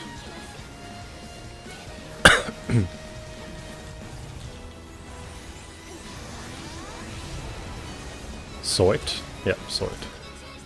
This one I have to dive. Say I'm nice. That's a very nice pop-off, by the way. Kiwi's a coin flip. Yeah, well, a lot of those older guys have attacks that look the same on the startup, and then there's like two different ones that pop up. Congo does that shit as well. It fucking tilts me. That way, he like leans back with his hand, all like propped up like that, and then either does the spin, the other spin, or the punch, like lunging punch thing. And I'm like, why don't you just make this shit different that I can fucking see it and react to it? That although it's skill issue. Did I mention Borg, by the way? That's another Aragami I struggle with. I am actually not sure if this is safe for stream. Let's not take chances. Bullet dance. Where is Sylvie-san? There.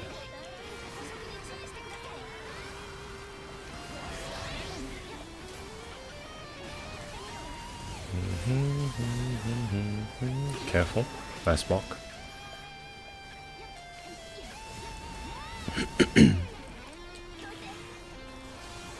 Oh, Vajra. There we go. That's another one.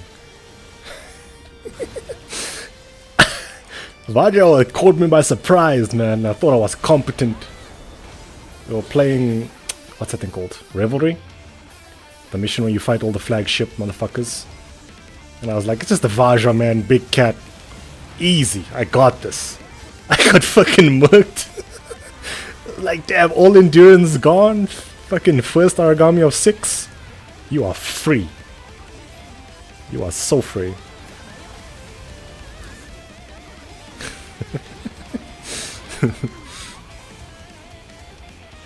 I was like, what the fuck? That idea to fight this thing, man. I did Agni not even too long ago. What the fuck? But I started seeing the signs when I was doing Agni though. Because the Vajra has like 2 fast attacks, right? It's got a claw swipe and then it's got a bite. Both of those attacks have fucked up hitboxes. Like really, like like the bite hits with the chest portion and shit. You're like, what the fuck? What is this? Basically just like the whole maybe even the whole body, but the whole front of it becomes a hitbox. Everything, the shoulders. Hey, broke the kiln. And Edge Vajra. Yeah, you get jumped on, you stunned. You get claw swiped, you stunned. And then he does this thing where, you know, it makes that, those 5 balls, right? There's 5 balls in front of it and then he shoots them out. If you're trying to guard it, that's exactly the range that you stand at. So then you're living your life and then these balls pop out of nowhere and you're like, oh, fuck. Who put that there? Stab them. I thought I was fine. Boy, was I wrong. That should it. That will encapsulate GE3 rank 1 play, by the way. Excuse me, guarding and god healing. A very, very underrated. Okay, maybe not guarding. That's seeable, you know, how you can improve at guarding. But one thing that I think where the CB only rule specifically starts to shine is learning how to be able to guard heal people. What is a guard heal? You heal someone the moment they die. And the HP is 0 until they are... No, the HP is 0, but they're not dead until they're flat on the ground and then in the link dead animation, basically. That's unsafe devour.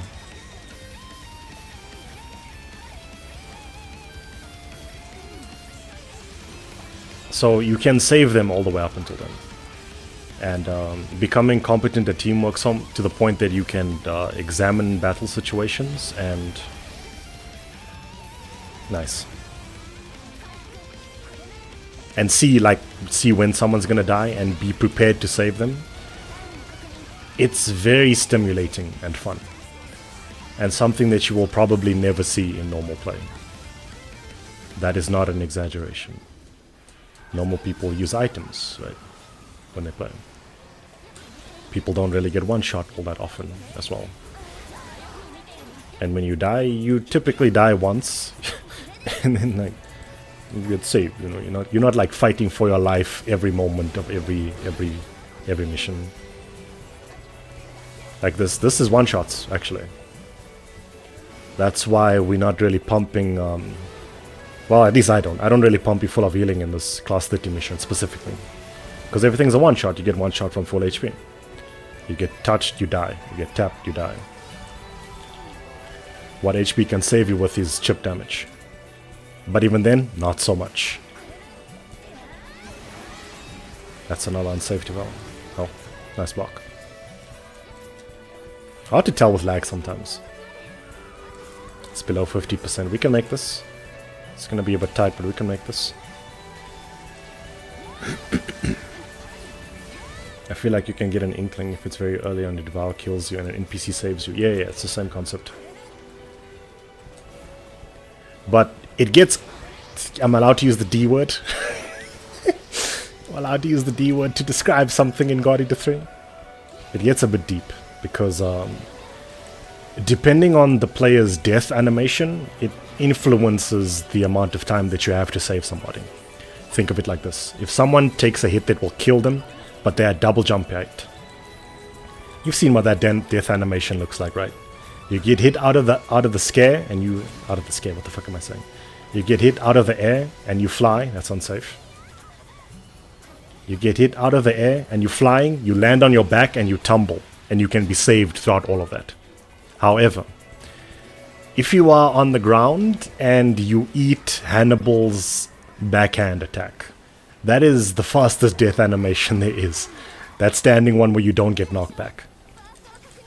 You flinch and you crumble, basically. So if you really want to like extrapolate on how decision making influences this game at high level, it starts to become risky to block certain attacks on the ground because of things like that. And also if you die from chip damage, there's no god heals that can be executed. You get put straight into the death animation. No space for saving. I think the game is pretty cool. It's got some stuff that influences it at different levels of play. Ow. So that's I got asked when I was streaming this game a while ago, why do you jump guard so much? That is exactly why. It's because of god heals. If you die from chip damage on the ground, you get put straight into the death animation, cannot be saved. If you die from chip damage, i.e. you fuck up a guard in the air, you take the aerial animation death. Right? You get knocked back, you tumble, and you can be saved. But using survivability as an answer wasn't sufficient. And then I ended up over-explaining shit. Typical BK, damn. One. Look at him summoning Takoyaki. Nope. Oh boy, let's make some better decisions. That's unsafe. You didn't have to respawn us. Well, you were one anyway. But still, I was gonna pick that up. Tend to take deaths as challenges. But anyway, now imagine this, right? Imagine the following scenario. We're all sitting here foaming at the mouth. Okay, I won't say we, me, I. I'm sitting here foaming at the mouth, right? When's God Eater 4? Come. Give me a reason to believe in life again. Give me a reason to live. Give. And then, now, God Eater 4 comes out. Let's say they basically portrayed the whole thing that I'm describing right now, that I think is an interesting mechanic in the game. They basically just signify that as a bug. Take it out. When you get hit, you don't accept any healing bullets. You're dead. GG's. God healing is gone.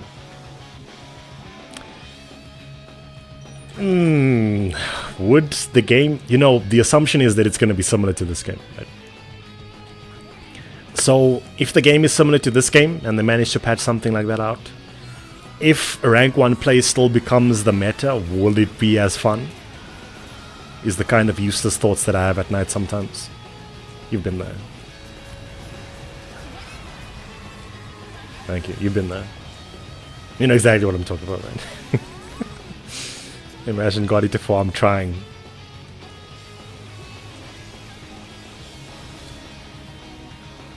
Hey, that was kind of competent. Careful there.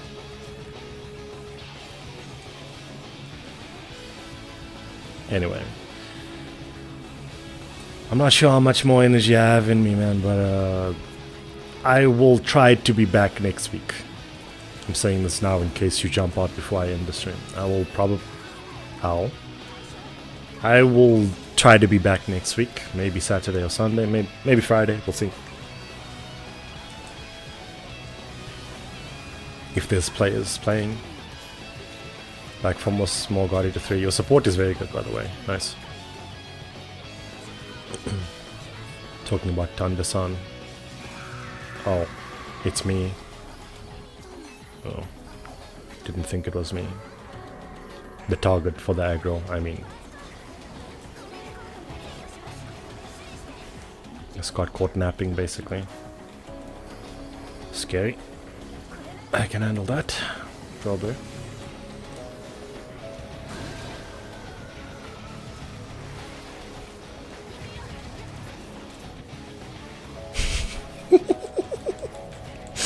I like how you're pieced out, though. This thing is it burst? I'm ghost. That's not gonna hit. Yeah. I had the read, but I didn't see it in time, sorry. It's a little bit farther. If I was closer, I would have gotten that. Clone below 50%, by the way.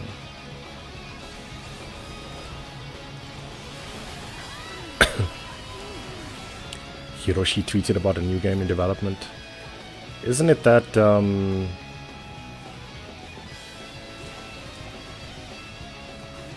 what the frick? Project Magia thing? From Magia, that thing? Isn't it that? That they showed recently at that Marvelous thingy. Marvelous, what's it called? Consumer Showcase, that's unsafe to... Oh, never mind. Not taking lag into account.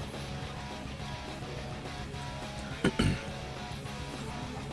just got clapped. Oh, I can't aim, my bad. Aim is a bit... What was that? It got me mid-sentence there. What was that? Just inventing team attacks, these fuckers. This takes me back.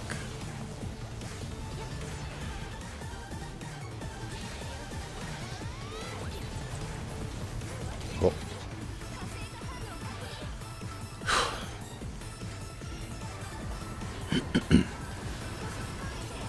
Crystal Hopium. I'm hopeful. All I'm saying, man, look. This is... All I'm saying is if there's another God Eater game, it's over. I'm gonna become the most annoying motherfucker on YouTube. Everyone that I talk shit about, damn man, I'm gonna be lining up alongside y'all with all this nonsensical 1 week bullshit type content. Gotta keep up, right? Trying to make good videos is a mistake in 2024. Make fast videos. Clickable videos.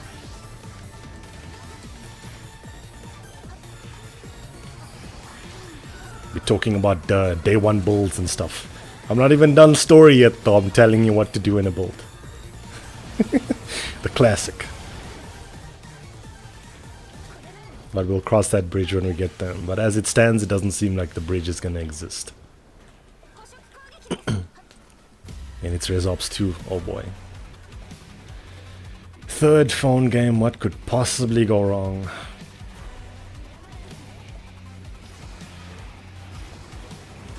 Take that, thank you.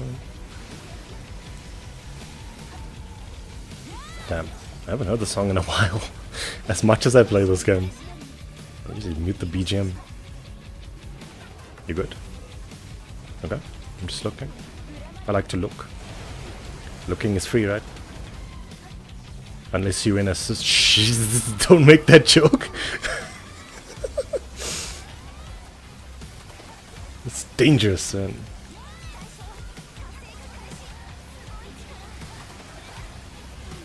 This is probably me. I think it's me. What the? Why is there no hitbox there?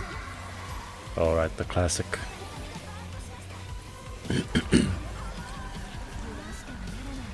Watch out. Careful there. Anyway, what am I doing? Don't value my life. Why are you guarding this, son? Because it's fun, Dad. That I won't be able to pick. This game needs an air gun mode change, though. Like, for real. Oof. Yeah, I think you should have held that. I would have had the save. Dying on chip damage like that, it's not nice.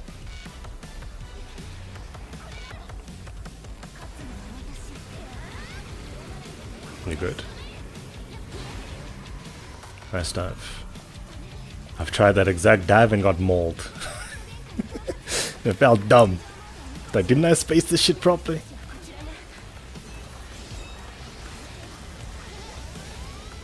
These are layups. Now here comes the saucy shit. You good? Not good. I got you. See, I'm kind of competent at healing. Most of the time. I get mistaken for a solo player though. When I probably have a lot more time playing net playing than anything. It's that nervous wreck net play. Do you know what I'm talking about? Have you heard that phrase before? Nervous wreck net play. And we're coining it today. What does it mean? It means when you play with people and you're like nervous about your performance. You want to play well, right? You want to play well, but you're nervous with you're nervous with your performance, man. You're not executing the way that you would normally. That shit will make you perform under any circumstance, man. If you know how to deal with it, that is. That's it. It's you're either gonna drown in your nervousness, or you're gonna say, "Look, man, fuck this. I wanna be nervous. I wanna be good. I wanna show them I know what I'm doing."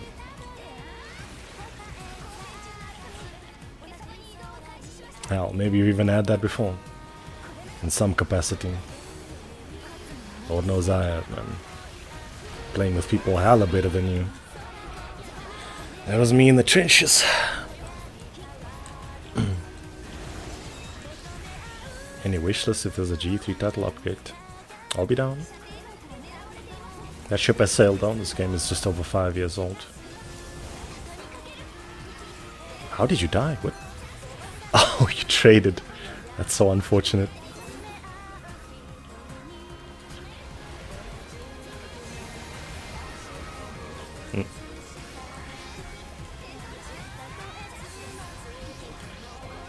Let's be careful with the devours.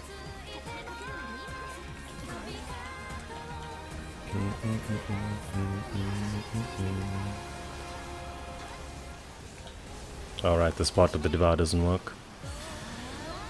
But anyway, let me tell you a story. The year is 2019. I am 5 years younger. As are you, probably. Unless you were born in that time. Ugh!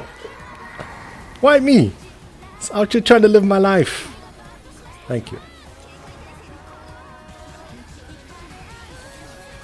But anyway, I was there was some, how do I describe this?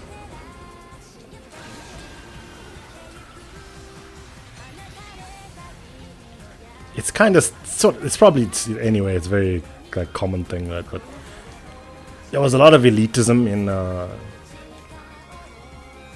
JP community for God Eater around launch, as there would be anything, right? But people killed when they died. Just because you're right doesn't mean you're correct. The truth is something that's true. But anyway, so they were very what's the correct term? Yeah, anti-playing with foreigners. Not only because of connection issues, but because language barrier would make it so that it would be hard to convey more nuanced base rules. That was kind of nice, among other things. Right? They just they didn't really want to interact. How do I know this? I was told this some years later in one of those revelation stories when you realize, oh damn, y'all didn't believe in me. That's cool. I didn't believe in me either. But it was, people used to grind the rank 1 stuff. That's all they used to play. Twilight of the Hounds rank 1 back then. Spent like a whole year doing that shit. But there used to be a lot of elitism. If you're a foreigner, you get kicked sometimes. And then they eventually added the way to set the regions. Same region. That wasn't always in the game, by the way. Same region, connection, matchmaking, whatever you want to call it.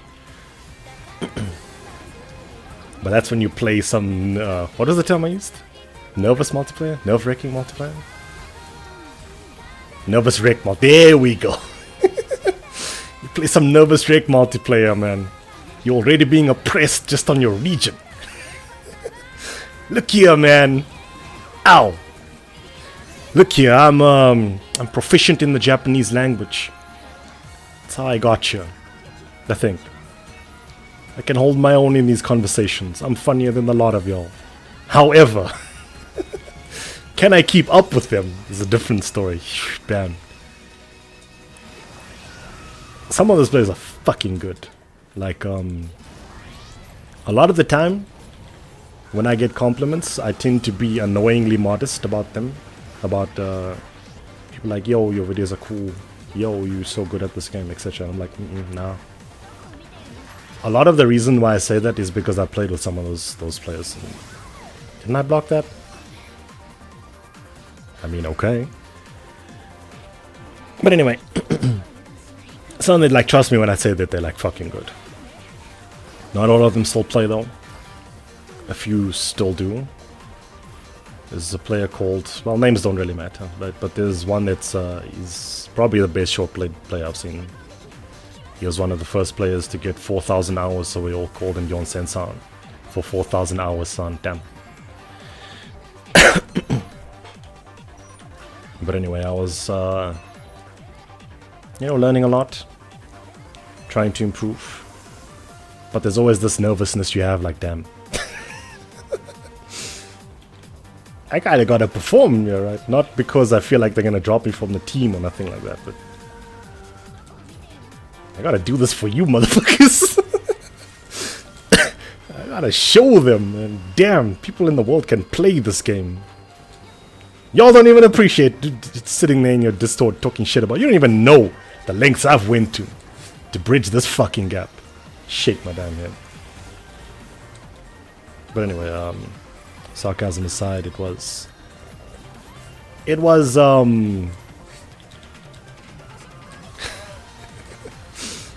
long time of struggling to get good at the game because of lots of chips on my shoulder. Whether they were real and whether they mattered or not wasn't really the point. Getting good at the game was the point. They go crazy. I kind of understand the mentality though, right? Because I've played with some players where we're trying to do this rank 1 thing, and even though they speak the same language as me, communicating with them is a fucking nightmare. Not only because the game has a character limit, right? But some people just don't read or care. I say, yo, we're playing special rules in this room. It's kind of challenging, you know. Spend 15 minutes explaining this shit on the fucking 12 character limit that the damn keyboard has in game. People are like, alright, cool, rank 1, right? Yeah. And they just don't fucking do it. It's frustrating. Can't blame them for that, man. Now, trying to communicate that with someone who doesn't speak the same language as you. Yeah, I can see why they'd try and throw some people out.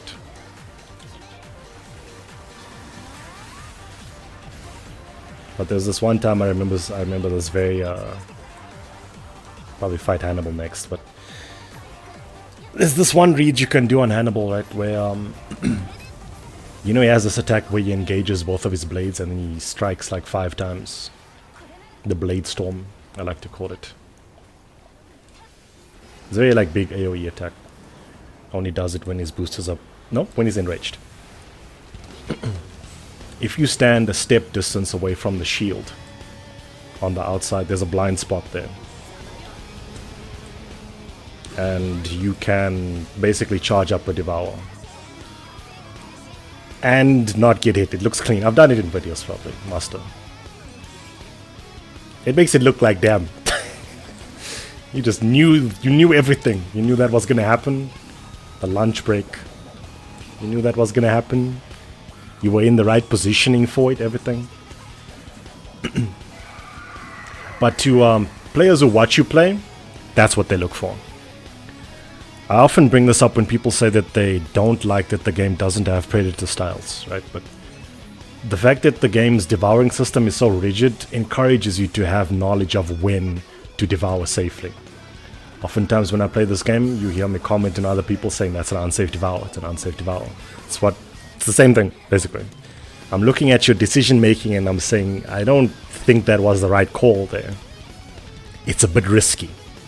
And that risk therefore influences the decisions that I have to make in the near future. If you want to take it another level. But it's all part of a learning process, right? But anyway. I'll show you, we'll do Hannibal next.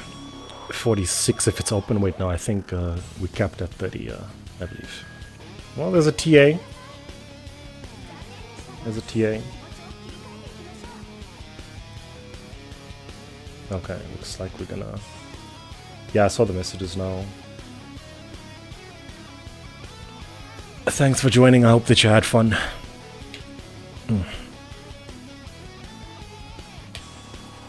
I should have disbanded. Wait. Yeah, I did it. Because if someone leaves, we get loaded and I get put back at the top of the stairs and have to run back down. You know, GE3 net play things. But I'll rehost the room. I'll do the same password as well. Let me put this in chat. I'm still telling the story of the Hannibal. So, I did... How do I say, like, this might sound condescending, but I think that the play culture is a bit different. For people that grind the game, let's say. People that want to play with other people that grind the game, let's say. They look at the decisions you make and they say, so this is the level of your skill. They obviously don't say it in that words or say it to you. But it's kind of the impression that you get. Right? So, you know, sonotero ka. Is this the level of your skill? You know. JP people kicking you for no reason. Yeah, language barrier is a thing. There's also this thing kind of in the culture where there's like belligerent foreigners and they're not fun to interact with, let's say. I've dealt with that firsthand on multiple occasions. I think it's just this team. Anyway. Sonotero ka. Yeah, and then when I did, they were watching me play and then I did some stuff like that. And they were like... you know when you pull someone aside? That type of thing. Like they single you out of the line and they say, hey, where did you learn that? How did you become capable of doing that? Where did you learn that? What the fuck? And you know what I did? I just smiled. I was like, you know, practice never betrays you, man. Practice and the drive to be creative.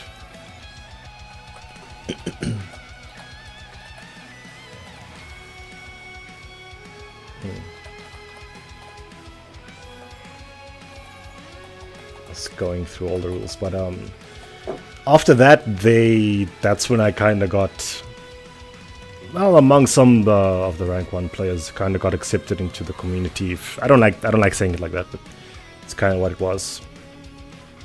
But that wasn't just it, man. I didn't just stop there. I mean, if you've been following me for a while, you know there's a never-ending hunger to improve at the game, right? It got to a point where they started learning from me. People were like, damn, I saw someone do the Gawain blind spot thing, man. When Gawain is enraged, he has this one attack where he engages both of his blades for like a big lunge forward. And there's a blind spot like smack dab in front of his head. And I threw a charge devour in there. I did it in a video. JP community like, yo, what is this? You can do that shit? And I did the thing like when he does the twirling swords, you can devour them. I'm like, yeah, I played this game myself. I put in my work, man. Felt nice. You know, it's interesting because a couple years ago, I was the one learning from them. I was the one learning from them. I learned like a lot of decision making. I learned a lot of like critical. Shut up. You know what I mean? Basically, learn how to improve. You know, watch people, understand why they're making the decisions, how they weigh actions. You know, it's basically finishing the game with upgrading gear. It's net play without upgraded gear. Yeah. It falls onto me to use. Unfailing. Yes, sir, and for the purpose of making the game more challenging. That's the first time I've tooted my own mouse. That's what it feels like to brag. Damn. Strange feeling. Let's say this. Sometimes this is allowed as well. Gives you more lives, more chances to play. I think we're good. Yeah, probably good. But with that being said, that's kind of how you can tell player skill level in this game. You look at decision making, right? Since this game doesn't really have like execution barriers and stuff like that, you look at decision making when they do things and why and how and what was the thinking that went into that. At least that's how I think of it. Right? Oh, this man's gonna murder himself. Be careful. Persistent helps you learn. Yeah, more chances to learn. But in essence, this whole rank 1 thing is about learning. Oftentimes I've played with people and they say, this is too hard for me. I'm not at the skill level to play with you. This is too hard for me. I can't do this. I think it's not the right attitude to have, because this, it's where you get better. At least for me it was. It's a very, like, in my opinion, it's a very good environment to get better, because it's like, it's like the presentation, you know? You know what I mean? Let me explain. You've done the research. The blind spot is here, by the way. Step distance from the shield. You don't get it. People saw me do that, like,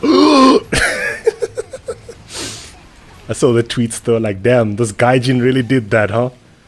I was like, don't be a rudler. Stop! Play this shit as much as y'all. But as I was saying, it's it's the presentation. It's where you're gonna let your ideas fly, and you're gonna see if they work or not. The presentation isn't the final exam, though. You know what I mean? You're not gonna be disqualified, and you're not gonna fail or nothing like that. You're gonna be presenting your ideas, your skill up till where you are, and you see how you fare. So I think you have to have the right mindset, and I think that's what I'm struggling to find the correct words to say in this video.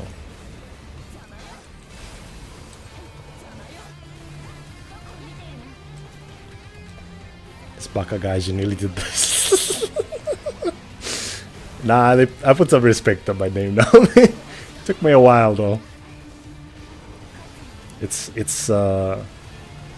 kind of an adjacent topic, but I don't like I actually don't like being recognized by anybody. Damn. Aren't you playing a game? Hey, it's that guy. It's that YouTuber. Be careful, I watch you. I know you. Oh boy, here we go. All of the pressure. All of the pressure. You see this axle trigger? Axle trigger I'm using, performer. All of the pressure to perform, man. I make dumb fucking mistakes. I gotta uphold myself. Uphold the reputation you've created for yourself. Damn son, you don't even just got your videos are a sham. Imagine hearing that. Hey. It's that Brent fella. Yeah, I know you. Ow. Thank you.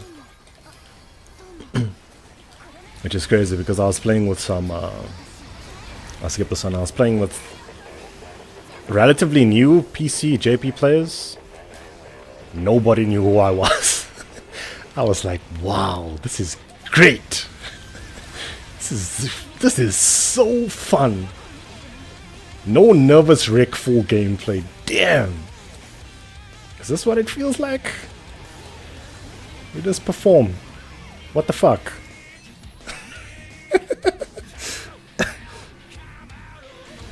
That's not supposed to hit me. That would. What? Oh boy. Wake up into chip damage.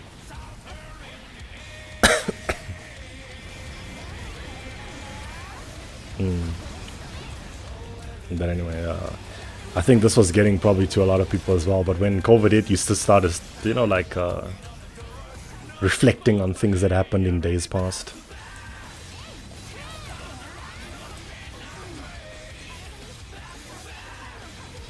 And then only then it occurred to me like, damn, I really fought hard for GE3, man. In ways y'all even seen or care about, which is fine. Not saying you have to care, but there was a lot going on behind the scenes.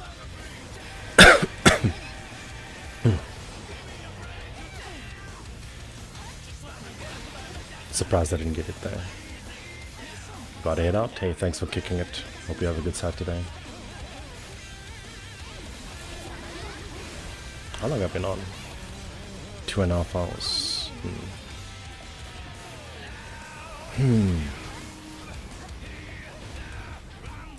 I think I can still keep going a little while longer. How did that hit you there? What? What? That was confusing.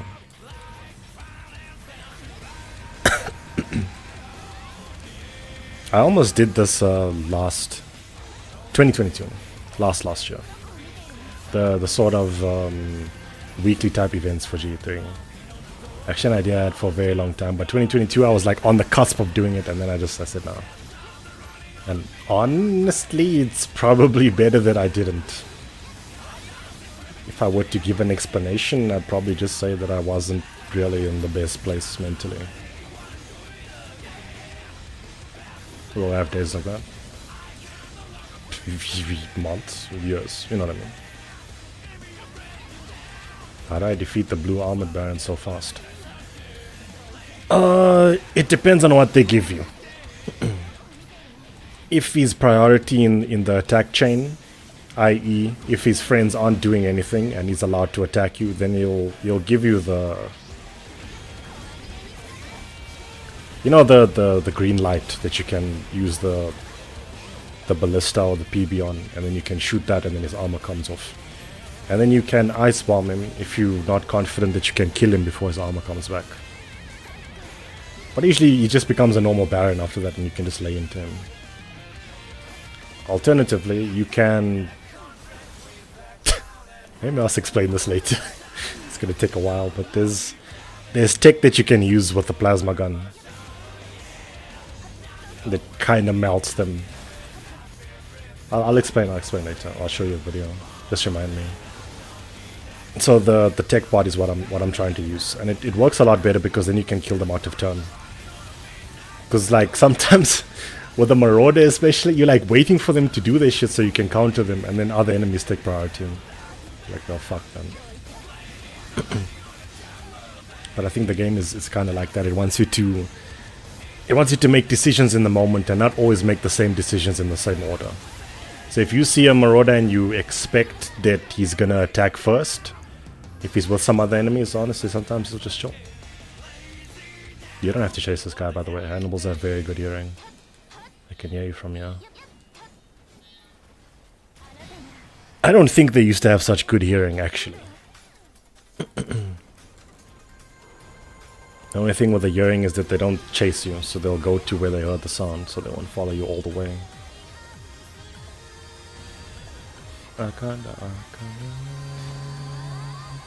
These gunvault games do something to me, man. I don't know what it is. It's just like... You know the when people have that saying, the special place in your heart or whatever? That's the GB games. Nice block. I'm mostly realizing this because 3 kind of made me a little bit mixed on the series. I don't dislike it a lot, but I was expecting different things from 3 and it didn't deliver on that front, unfortunately. I also like, in terms of score optimal play, it might be the least fun one for me. Maybe even less fun than 1, which is saying a lot because that game is painstaking in score optimal play. What am I doing? Why are you blocking this? I don't know. Entertain the chat. Anyway. You were shield bashing them. You could. But getting the armor off is the main test. For the blue dudes. That enemy is quite fun, by the way. One of the DLC enemies I actually like. I'm a bit close here, aren't I gonna get it? Nope. This is a live version. I think. Careful. Chip damage? Okay, I've been conditioned to not... Oh boy. You just had a combat shotgun. Then you gotta use the stickies on the light. You didn't say you had a gun restriction. But when they're about to do the attack, you counter them with a sticky, I think. You might be able to use the normal shot up close, I don't know. I don't play Horde mode anymore.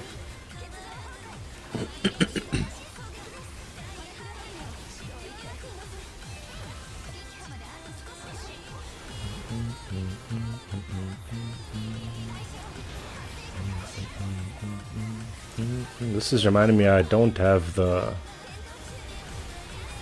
Gunvolt rhythm game yet. And the only reason I didn't buy it is because I have too much shit to play, man. And that game's actually like reasonably priced for once. I was just like, fuck, I just bought Dragon's Dogma 2, finished it. I just bought Spider-Man this week. Spider-Man 2, and probably start that tomorrow. Or even after the stream.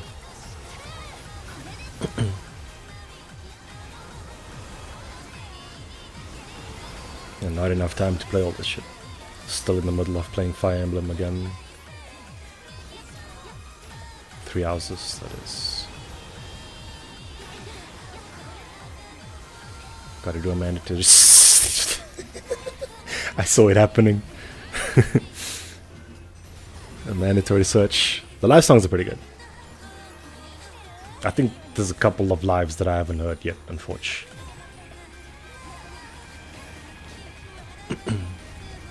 We need some more Jin songs, though, not gonna lie.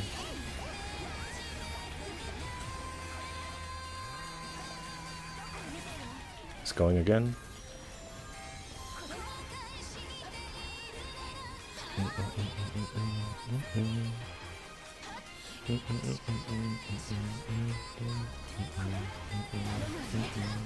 Thank you. I don't have any other bullets to give, though.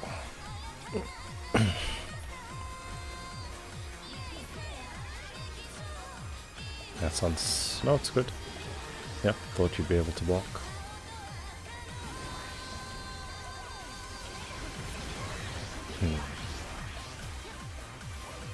I think I must probably just stop overthinking this video and just do it. After all, people do kind of resonate when you talk lovingly about something that you like, right? Passionately about something that you like, I've noticed. Even if they aren't inherently at the same level of appreciation for the thing you are. Careful. Oh boy, I should have had that. My bad. Beyond Probability Live is very good. They use the gaming show, damn. I'm not sure I have that. I don't have many Roro lives though. Damn. When the menu thing is such a bop, you fuck around before the mission. Literally me.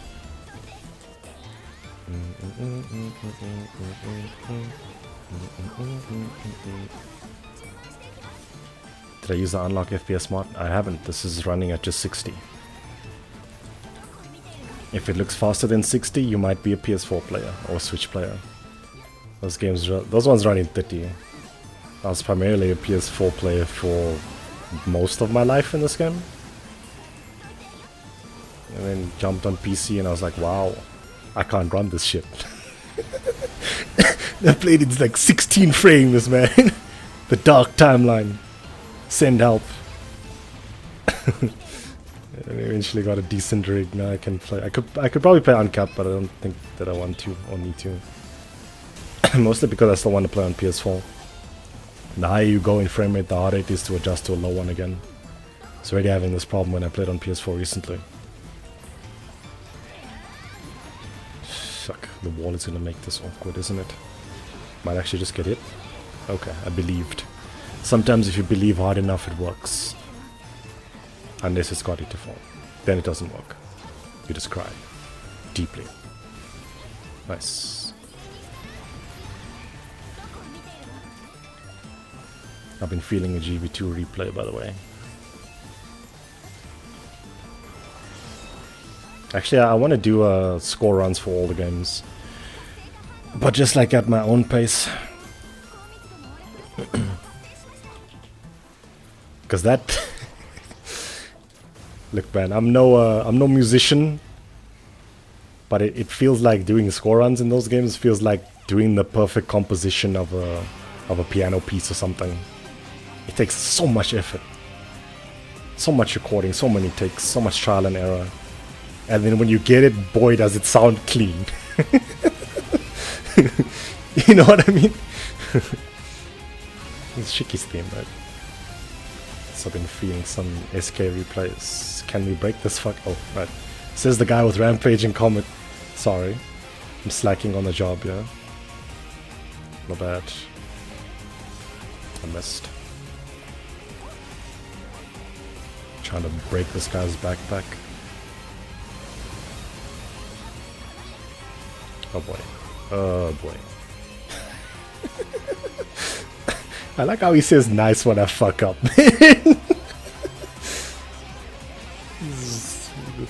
We all know. Okay, now we can actually deal damage.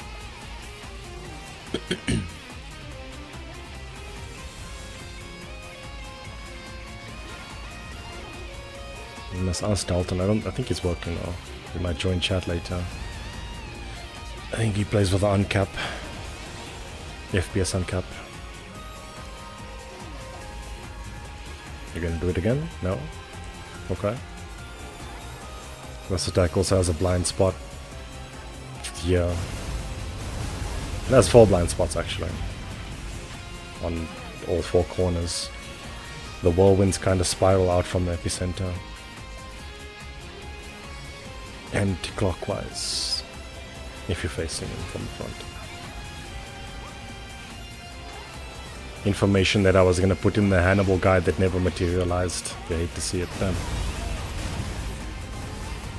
Origami guys, a lot of work. I tried them actually a very long time ago. If you search on my channel, you'll find a Anubis guide somewhere, Anubis burst mode guide as well. I put really a lot of effort into those things. They didn't do well, unfortunately. It was like, well, I guess I'm not doing this then.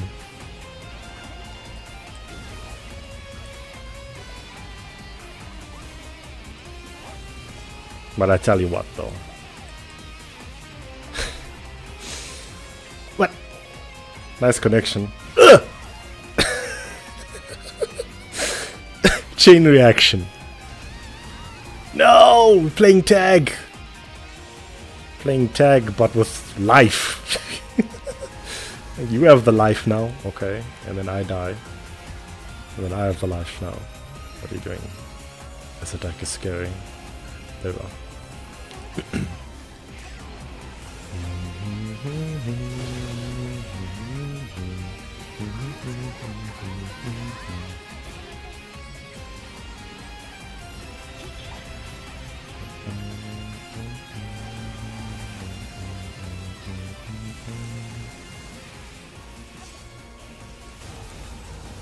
Wait, I was gonna say something, wasn't I?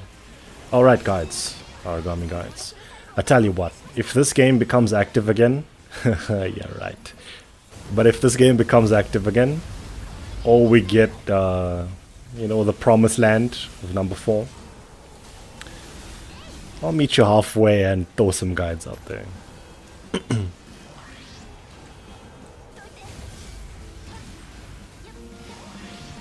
Blocking this attack, I'm scared for my life. No, I was recording the Tyrant video, that damn sword blade stuff murked me so much. Send help.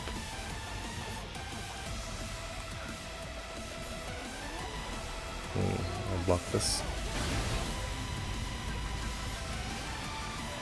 Every time I hear the song, I just think of being chased by 1,000,000,000 dinosaurs in the dark.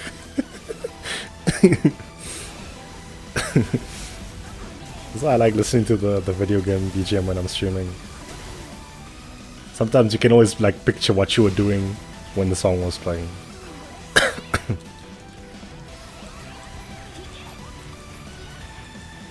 GE3 has an active modding Discord. I am aware. I was actually discussing that earlier. Necessary Odin guide. Okay, wait. Maybe, maybe I lied. Not sure I want to do that, guys. Maybe I lied. You remember what? Being chased by a trillion dinosaurs in the dark. Are you a part of the modding Discord, by the way? Fuck, I was reading chat there. My bad. Oh. Try to make a decision. Try to rescind the decision made. And you die. Should have just stuck to the first one. Even that spirals out clockwise, anti-clockwise. What the what? What is that? Slayer's theme, I think. Right?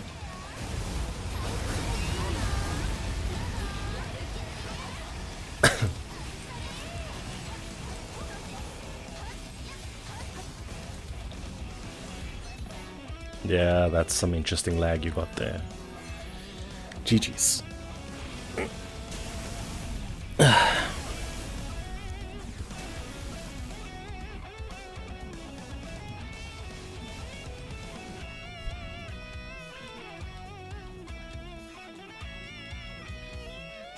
Odin is the Luma Orbits fam. The Evangelion boss, man. And you can only fight in assault missions for some reason.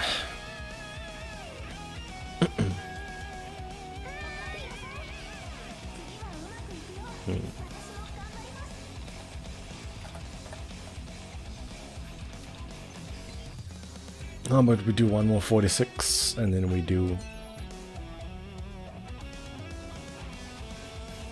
round it off with a banquet. That's everyone origami.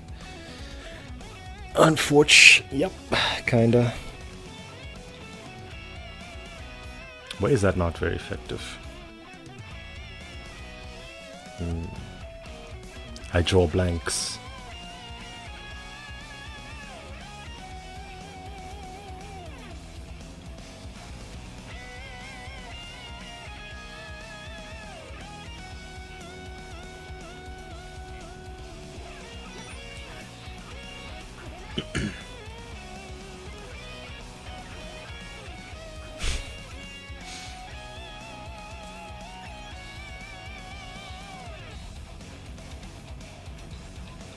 This guy changed target in the middle of that attack, you see that?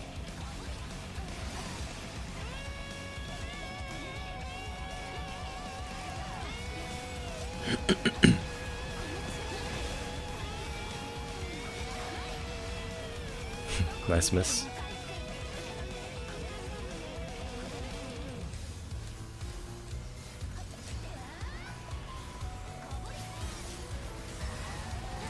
Again, why Bokkins? Unnecessary risks. Switch and PS4 cannot play on the same server. This game does not have crossplay. Unfortunately. Would be cool if it did. Well, I wouldn't have had to buy it 3 times then.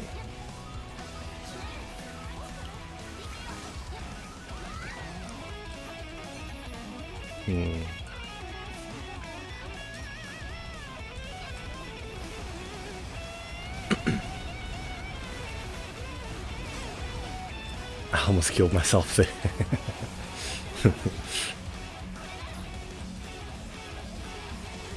Oh, one more. What do you mean it didn't hit? What?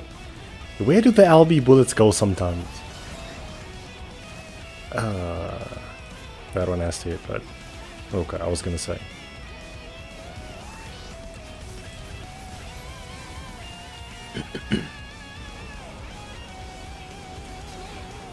Bit late.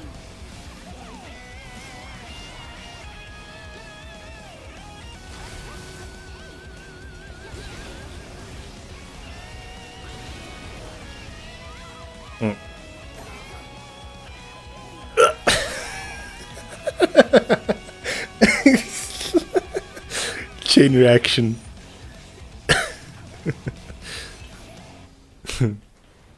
Good shit, Hannibal. Well done. Hey is also a good song. Sounds like an instrumental though. Wait, how do I know that? We will see.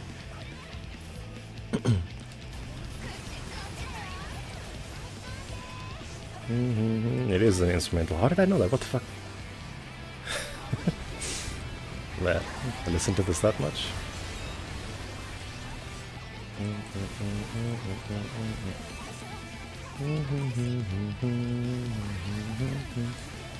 You good? You good?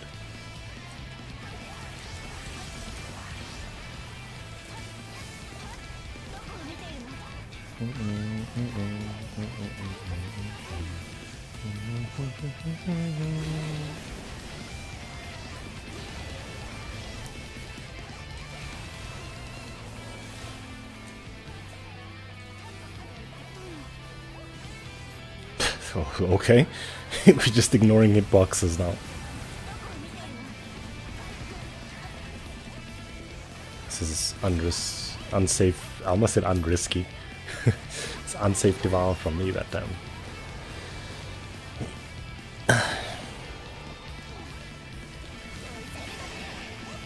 I was gonna block that for absolutely no reason.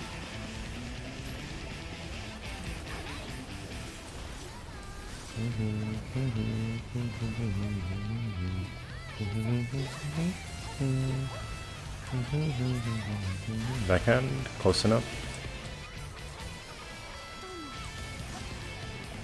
So the short range attacks. What am I doing? I don't know. Showing off for no reason. That's blocked. Oh yes, I should. Okay, I'm not maybe sure that this needs an honorable mention, but I got a story for you. Last year, playing some GE3, I need to hydrate. I'm starting to feel lightheaded. Damn. Or maybe get food. I'll probably wrap up within the next hour. But anyway,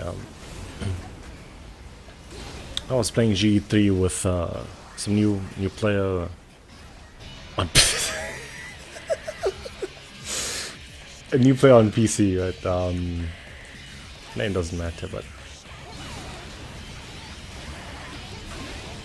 like I said earlier, I like to watch people play when I play this game. I like to watch the decisions that they make. I like to watch how they engage with origami and stuff, because I like to learn mostly. And then I came across one player on PC who was immaculate at guarding. Whew! Good lord.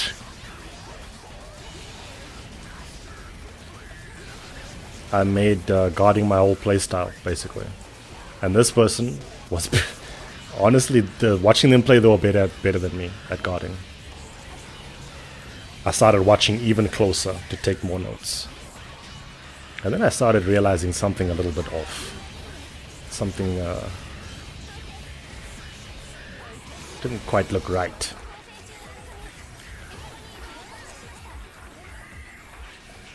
You know, I requested the avatar card transfer and everything. I was like, what the fuck? You have 90 hours on this game. This is a sub account. Sub account, I can't believe it. Played with this person some more, examined a bit closely. And then I saw something that was fucking crazy. Burst Noada has this thing where if you put an elevation difference between him and Burst Noada, there's two attacks that it likes doing in succession. Number one is the frog splash where he jumps on you. But that's not favored as much as the vomit. The poison vomit. That attack is fucking annoying. If he does that in succession, it's really annoying. And this person that I was playing with, they blocked all of that. Twice in succession. I was like, what the fuck? But it's like the way it happened that was kind of alarming for me. This game has kind of a mismatch in speed with how fast the combat can be and the speed of the camera, right? You can move a lot faster than what the camera can turn, I think. Enemies can zip behind you faster than what the camera can turn, unless you're playing on mouse and keyboard, probably. So there's times where, if you're good at support and you get fucked by these things in your life, you kind of factor this into your game plan a little bit when you're trying to be a support player. There's times when you, like, the concept of blindsiding manifests in this game. Like an awkward interaction happened, this thing was in front of you, it happened, it's behind you, and it's doing a fast attack right now. And then, like, as someone who tried to make guarding the playstyle, it took a long time for me to, like, adapt to situations like that, which is why I'm so, like, particular about pinpointing them, let's say. Pinpointing them and isolating them as incidents where accidents can happen, death can happen. So when I see them, I'm like, yeah, you probably got blindsided, and I, like, preemptively tried to heal. So I was doing that, and then this person probably... I'll reveal what happened later, but this person, they blocked all of them. Without basically... I don't know if you can turn the camera that fast, but... Noada hopped on the ledge behind them, probably, because they were looking in that direction. Did the vomit before they could turn around. And blocked all of it. I was like, what the how do you do that? What? I started watching more. And then I saw something that isn't possible. Or rather, it's not logical, let's say. Same Noada fight, he has this one thing where he puts like his powered hand into the ground, and then he makes these rock pillars in a circumference around him, right? It's stupid to block the rock pillars. If you were, like, competent at guarding, it's just stupid to do it, because you block the first one. Let me say trying to block all of them, right? You block the first one, your guard involved doesn't really last long enough, and it's very difficult to set up the following flush back-to-back guard with the ones behind you, right? You just don't do it. It's not something that you want to execute. Let's just say it like that. Then this player blocked each individual pillar at rates I've never seen possible. As someone who's blocked Dromi's breath, by the way. I was like, what the fuck is this? I messaged one friend in the room like, yo, I just watched this player. I'm not sure if it's me, but I think there's some trainers being used, yeah. He was like, are you sure? I'm like, yeah, no, just watch, just watch. We don't have to, like, make a fuss, ban them out of the room, nothing. Just watch. And then later on it was... oh, that hurt. Nice decision making. Later on it was revealed, player themselves came forward and they said, I was using a trainer in the session and I felt bad about it, but I really wanted to learn quickly how to be able to just guard enemies. I was like, doesn't using a trainer to learn quickly kinda isn't that, like, adverse to what you're trying to do? Isn't it detrimental to the learning? Correct me if I'm wrong, right? But those things become crutches instead of learning tools, don't they? If they're being used like that, let me say. I think the part that stood out the most to me is because when I have a lot of experience watching players in this game, right? And when players increase skill in this game, they grow as a whole, right? They grow as a unit. If you do a lot of rank 1, you're gonna get good at, if you try to, you're gonna get good at blocking, supporting, and guard healing, probably all at the same rate. You know, like, okay, maybe all at the same rate is a stretch, but you're gonna improve all of these aspects at the same time. Right? So there was times I was like, wait, how are you missing simple guard heals? How are you not on top of giving burst 3 to other people, but you're better at guarding than me? Something is wrong there. I was like, okay, if you only play solo play for 2,000 hours, you can end up being that kind of player. I've seen it. players like very shit at support, but they like solo 1v1 origami engagement skills, they got that shit in the bag. If they got the aggro, they don't die. Straight up. No matter, even if there's lag, they don't die. But if you need them to if you need to rely on them for support, yeah, good luck with that. Played with a fair few people like that. It's interesting because you have to adjust your playstyle as well to accommodate for that. If you are like someone who has either a risky playstyle or you expect it to be support sometimes, let's say. You're like, okay, I'll put more emphasis on not losing burst because I'm not gonna fucking get it back. I have to wait for engage. Fuck my life. Pull out parts of your skill tree. Yeah, you learn things like synergetically. Trying to not use a big word for no reason, but the sum of your parts will all increase together, let's say. You won't get insanely good at one thing only.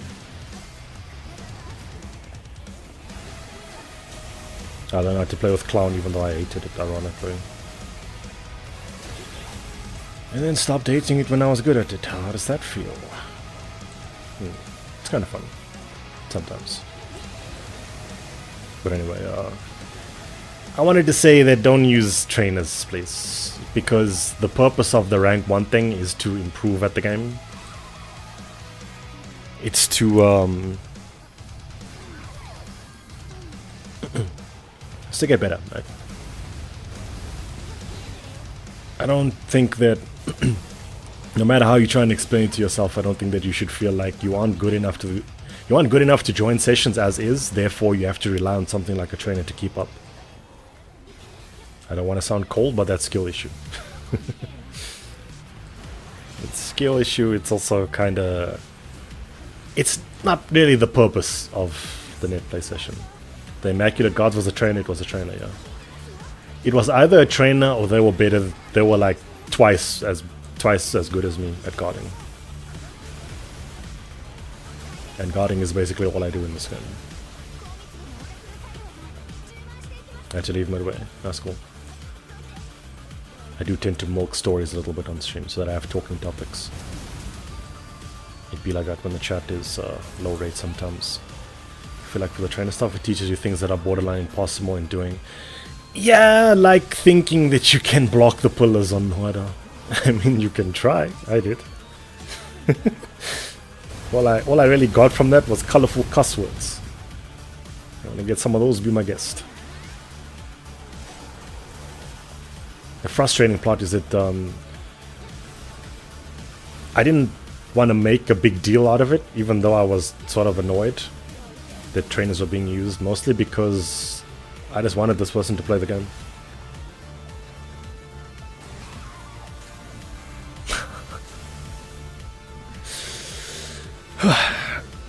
You see somehow jank as hell JG's by looking at the NPCs. Yeah, they're all using auto guard for sure. The in-game auto guard with perfect guard timing. Milk? Milk?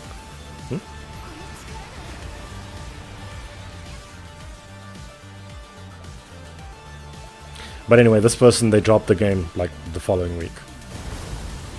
I was like, what was the fucking point?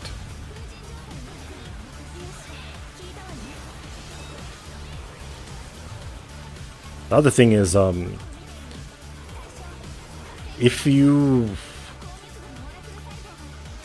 look, the explanation that I was given was that they didn't feel good enough to play with us, right?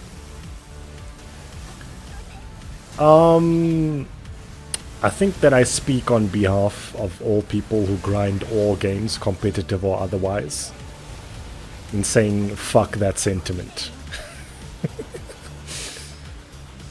Fuck that sentiment. I'm sure there are some like very elitist-ish type people out there who would be like, nah, you're not good enough. You're not good enough to play with us, man.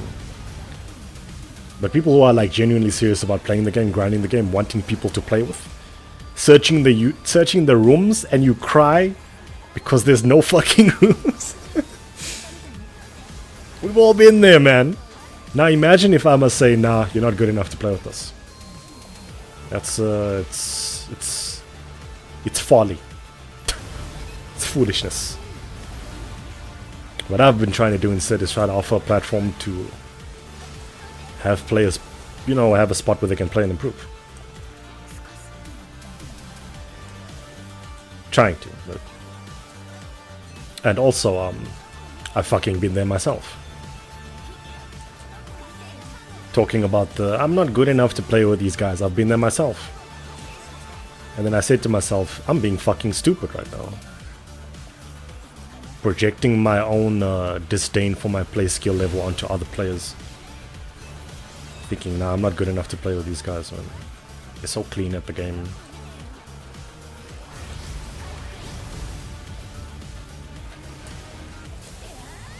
And in that case, why don't you just get better? Right? Why don't you just improve at the game? You know, as they say, just get good, bro. It's not that simple, obviously. But I think that the energy that you could use, you know, the energy that you spend putting yourself down could be used to help yourself improve at something.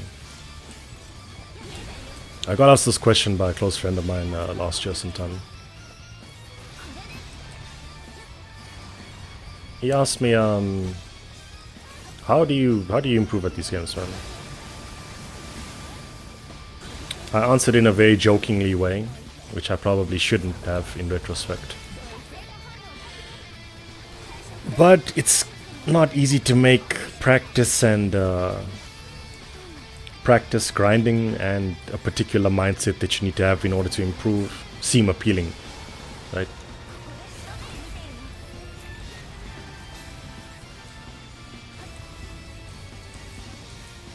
I say this a lot, but it's like learning a sport or an instrument, right?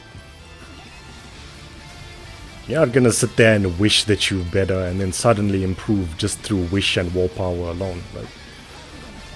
There's some grind work that you have to put in. And you can kind of streamline that process if you have a particular mindset. And something that they say in fighting games very often is you play with a plan to improve. The first thing that you do is you identify areas that you think you are weak at, or if you have people that you can trust and you value their input or expertise, you can ask them and say, what do you think I need to get better with? Point certain issues out. Your devours are not that good. You're taking risky devours when you don't need to. You aren't sending enough link burst bullets. You know, points like that you can pinpoint and say, these are things that I need to be conscious of when I'm playing and try to improve. Right? That's the first step. That's the first step. You have that, you say, okay, in this session, I am gonna try and get some guard heals.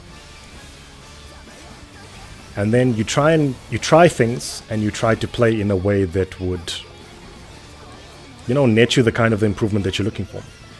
And there's something else that you have to remember is that it's not I think therefore I am, right? It's a philosophy concept. It's not you trying to do something and therefore it's gonna materialize. Right? Some things take effort. You don't want to know how much effort it took me to be able to fight a Gawain the way I do, right? As an example. It takes effort. And I think when you become cognizant of something that requires a lot of effort, you need to be able to manage your expectations in a way that facilitates the pace at which you think you're going to be learning. Some people, they hop off in the beginning, like, yeah, I'm going to get good at this game, yo. Give me a month. How many times have you heard shit like that? Give me a month. I'll be in there. Give me a week, I'll get this down. Give me training mode, one session, something, right? It's not that simple. As you're learning something, you might realize that you might need some foundation knowledge elsewhere. Has that ever happened to you? You're like, okay, in order to be able to give people more link burst bullets, I have to learn how to devour better first. Because I'm just not making enough. As an example. This is what I meant earlier by you'll get good at everything as time passes. You won't become in isolation good at one thing. But it's it's weird if it happens like that.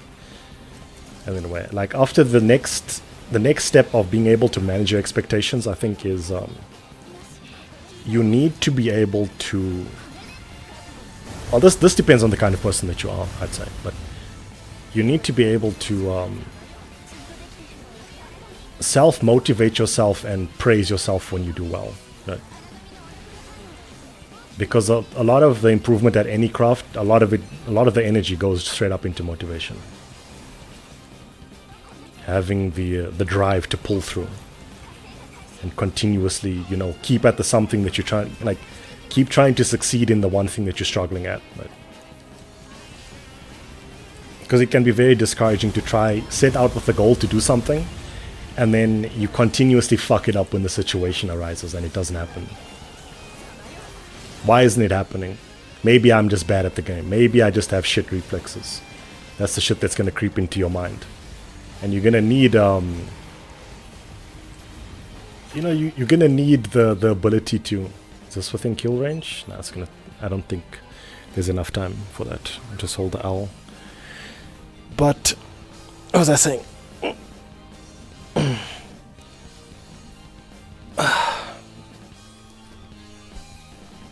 People sleep on practicing support on the AI. That's very true. You can learn Guardials on the AI, actually. You can make them kill themselves, I think, if you use a certain command when an attack is coming.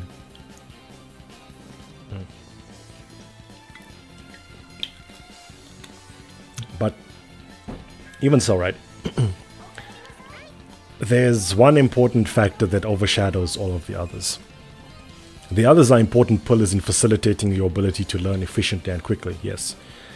But the most important thing that I can tell you, the absolute most important thing, is that you need to have fun. You need to have fun. You need to enjoy the act of improving, because that will then self-motivate yourself to improve more, improve better. It's my idea. This is your idea, what the fuck? You said next time we play we must fight origami we struggle with. Here we are. Here we go.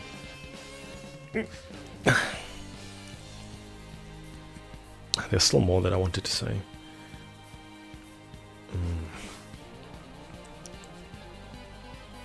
Identifying problems, having the mindset to work upon improving them, and not expect results immediately. It's very important, and improving at anything.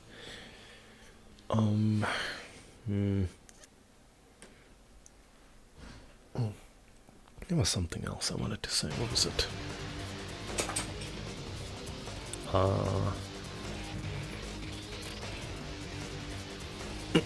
Not giving up. Never give up as well. Finding like-minded people to help, like practice with them, let's say, that are maybe around your skill level as well would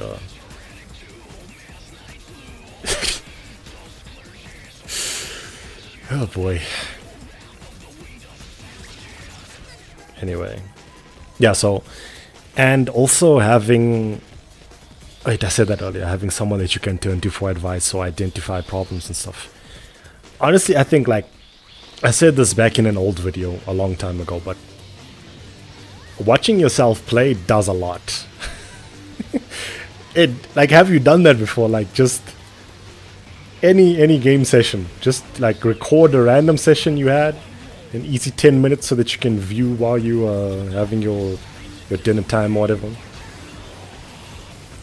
Just watch that back. Whew.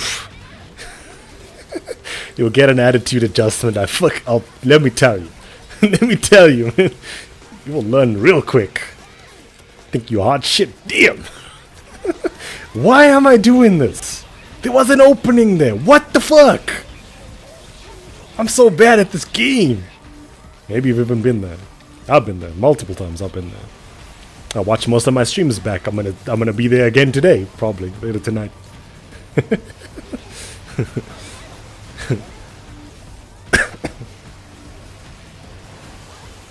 But I think that look, Some of these games, though, it's very hard to put into words what it means to be good at them, which is why I like asking this question. Right?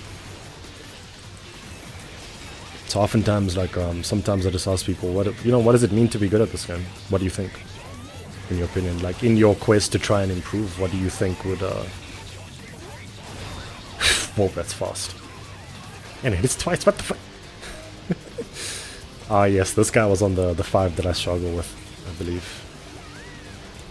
Just gonna jump back. Like to do those two together, I know that.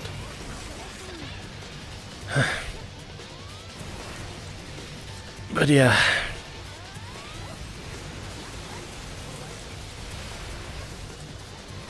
This has 8 bucks as well, yeah. There was one other thing I was gonna say was... What's the next step? Because I ended up breaking it down into steps, apparently. I said, identify areas that you wish to improve. Endeavor to try and improve upon them as you play. You know, set goals in sessions. Small, achievable ones to keep yourself motivated if possible.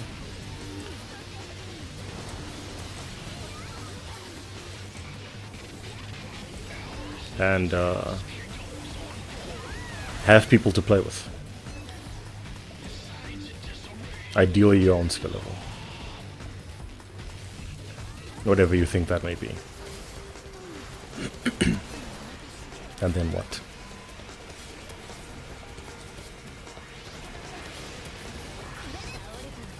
I mean, I could just cut this topic short and just say play the game. But I don't like when people give like simple solutions to complex problems. You know, the just function, the just X. I don't really like when people do that shit. Just block, bro. Just DP, bro. Just mash, bro. Just grab, bro. You should shut up. It's not that simple. You're not thinking about the mental stack involved here. Now, just realizing I don't know this thing's attacks very well. Usually just murk it with a crush weapon and call it a day.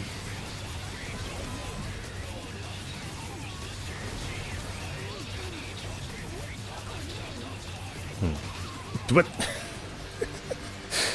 Help. Oh, yes, this is kind of tying to one of the points I said as well, but you have to be consistent in your quest. Which is why the staying motivated is such an important point. That was nice.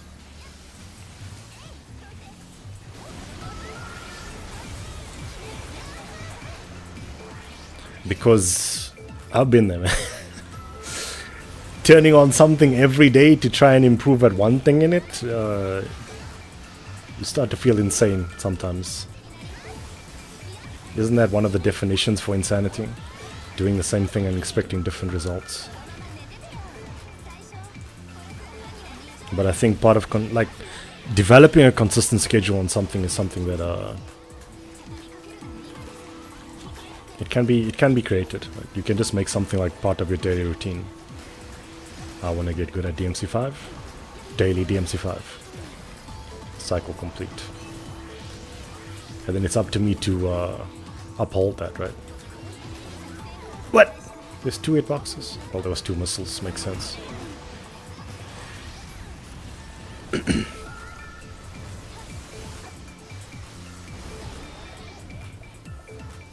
Yeah, but I don't know, you can always find solace in the fact that someone's also on the grind. They may not be there with you, but they too are grinding alongside you.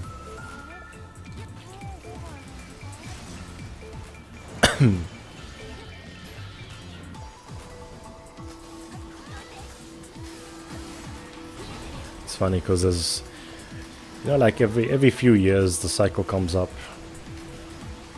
the topic comes up, a conversation comes up about how to improve at fighting games. It might not even be limited to fighting games, but that's Circle I frequent, so I see it the most there. But... And then another one that comes up is how to make time for this shit. And that also kind of operates on the assumption that you're not going to reach Grandmaster in a week, you know what I mean? Fuck.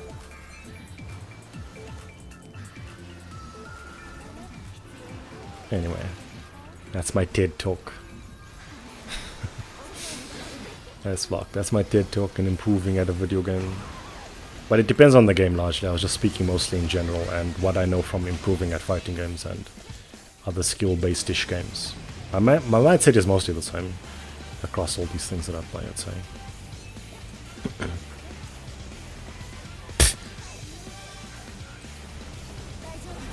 With that being said,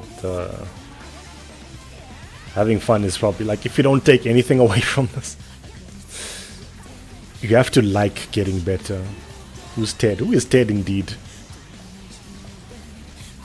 I don't know where this comes from, by the way.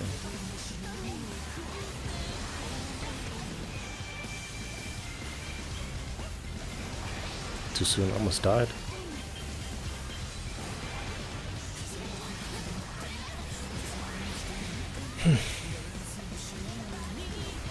Maybe I must make a video on this and repeat everything I just said in a slightly more concise manner.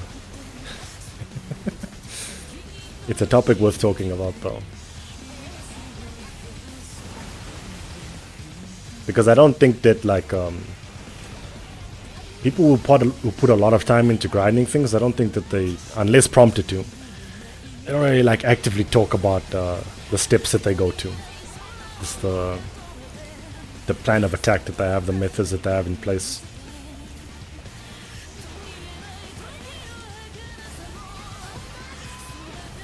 What the hell is the timing on this? Oh, the speed increases when it's enraged. This motherfucker. Okay. Hannibal is like that also. Let's say noticeably increases to the point where you need to change your timing.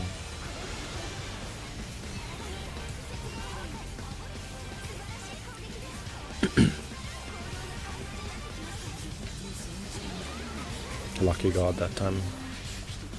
We're still good on time. What I think about practicing and getting good. Tell me in the comments, give a like, follow.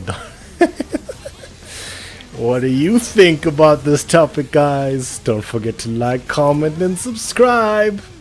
Hit that bell to make sure you get the notifications for all of my videos, amigo.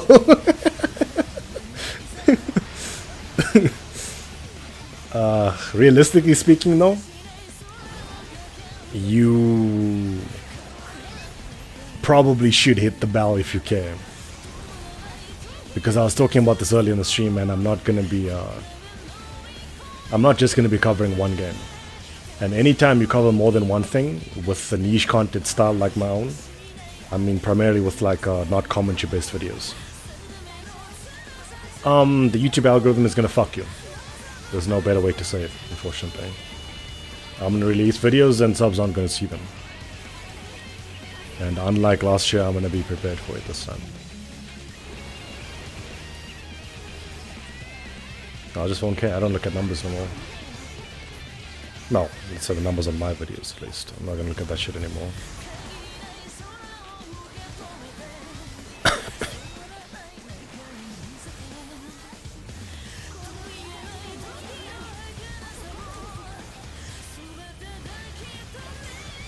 What is the time for this? That is such a weird attack. You're learning something new. That's good.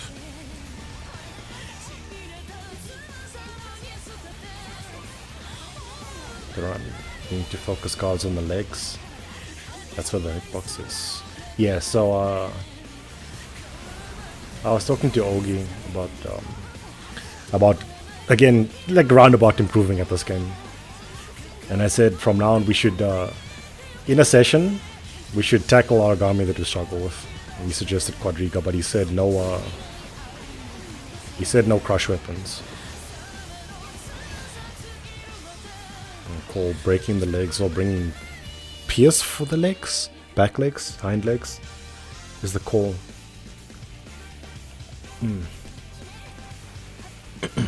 Difficult.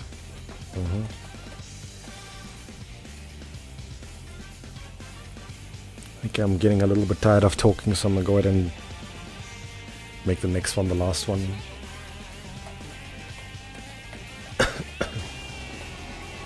I can't spell anymore, even apparently.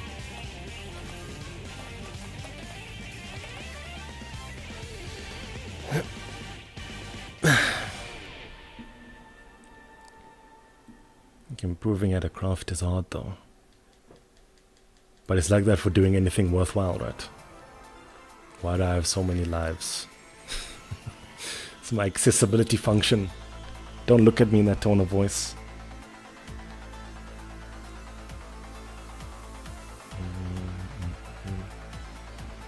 I was gonna grind this game.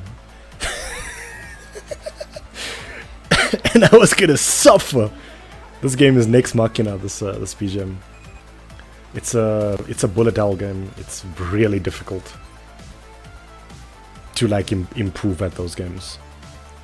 Honestly, they're up there, man. They're hell up there. In terms of like games that are very challenging to get good at that competently on the highest difficulty. They're up there. Where is this mission? Yeah. There we go. Which is kind of interesting because I was having this conversation about difficulty scaling in different games, right? Kind of an open-ended discussion, really. A lot to be said. A lot of generalizations to be made. But then we started talking about GE3 specifically. And... oh damn, I missed the stream. Fuck. That's a shame. Catch the archive. Oh, right, by the way, if you're interested in hearing more of my TED Talks and or Devil May Cry 5 gameplay, I stream quite frequently on Twitch. Drop the link there while I'm here.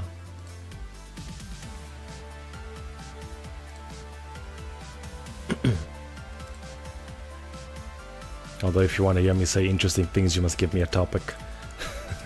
Typically, I don't come with topics to stream anymore. I just go. But anyway, difficulty scaling in GE3, right?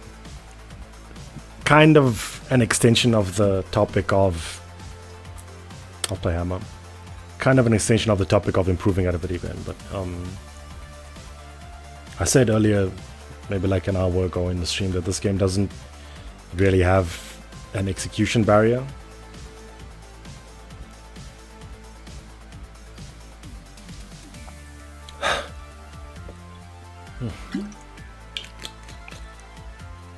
Excuse me, I'm more thirsty than I thought. It doesn't really have an execution barrier, but it's all the way the difficulty scales, in my opinion, in this game is kind of knowledge checks, right? Which is funny because everyone's favorite game is knowledge check based. Shut up, man. No sarcastic remarks. Koyomi, what's up? How do you do, sir? We're about to catch the last five mission long survival mission for the stream. I've been talking for 3.5 hours. I'm kind of tired. As I was saying,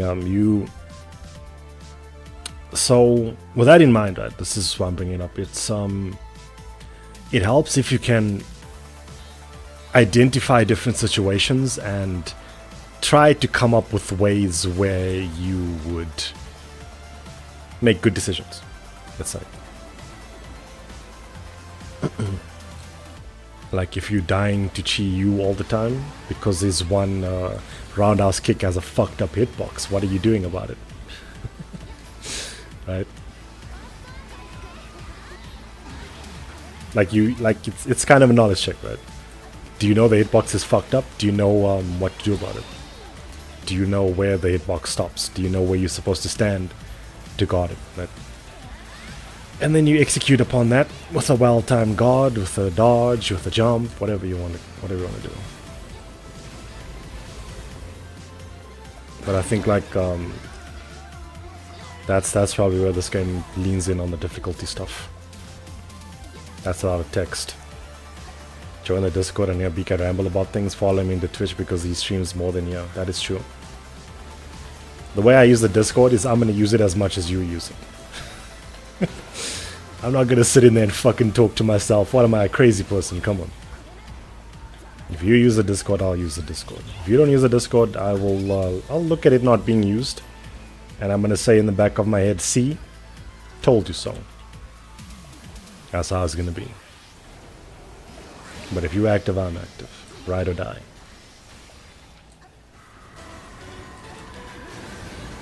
Is the stream set? Yes, stream set. Opinion means that if decently scaled, if +1 were gone. Outside of Crimson Ash, probably. I think those are intended for at least +30. That is big. Well, hey, thank you. I can't die because then people will know I didn't take off persistent. The stakes are high. You're doing well. The first dojo has been a good experience. I'm having fun. I'm having fun. I just hope that the people who are joining or watching are having fun as well. Am I going in? No. I don't want to die. Not sure if I'll do the same time next week, by the way. But I'll try. I'll try for next week as well.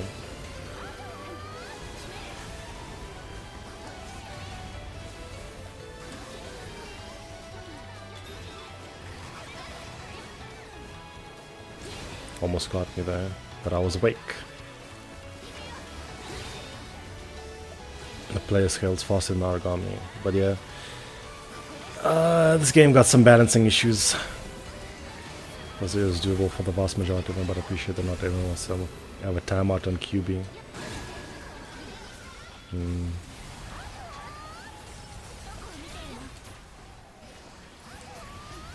That voice is very nice. Hey, Ripple. Spiral. I haven't heard the song in a while.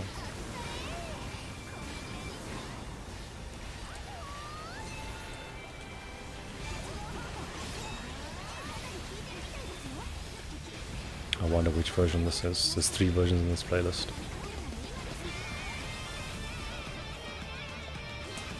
I was a bit early on that card, but they gave it to me anyway. It's the instrumental version.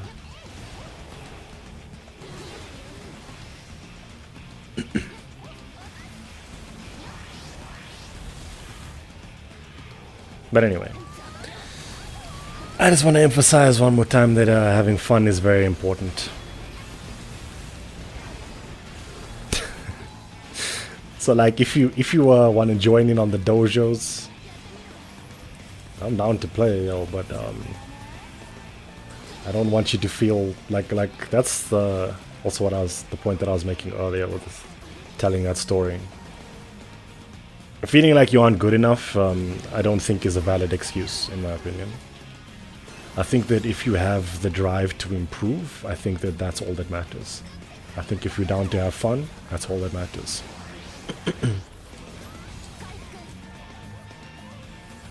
I think as soon as you start thinking things like that,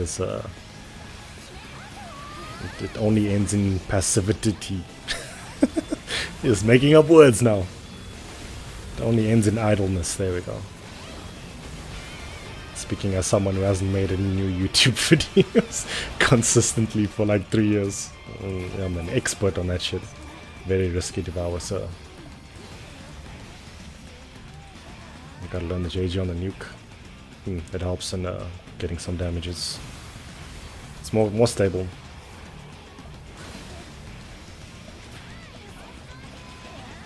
Says an always, since the difficulty can come down to how much impact the damage modifiers have. You know what's interesting? Crimson Ashlands, by definition, is basically exactly what we're doing right now. It's Shibari. It's placing limitations on you to impose a challenge. Right? It's exactly the same thing. And the irony of it is that a lot of Shibari players fucking hate it. It's crazy. And it's probably because they try and do rank 1 on it, and then it's like, wow, okay, now I gotta stare at this fucking Gabora were having the AoE damage thing, and I can't do shit about it. Okay, use gunfire. Okay, now what? Most boring 1 minute of my life. Send help. I really like it. I like it as well. But I don't think that I like... It doesn't mesh well with rank 1. Let me put it like that. And I'm not willing to attempt a lot of Crimson Ashlands on rank 1. Some are very fun though.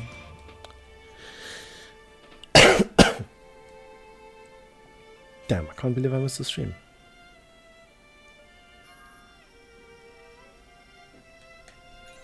I'll get him next time.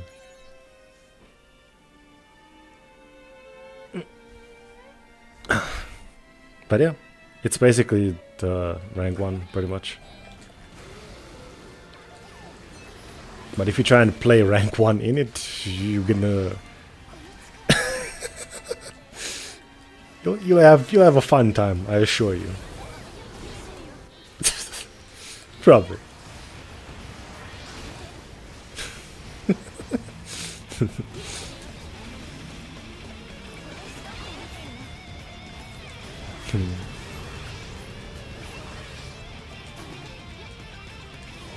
Basio.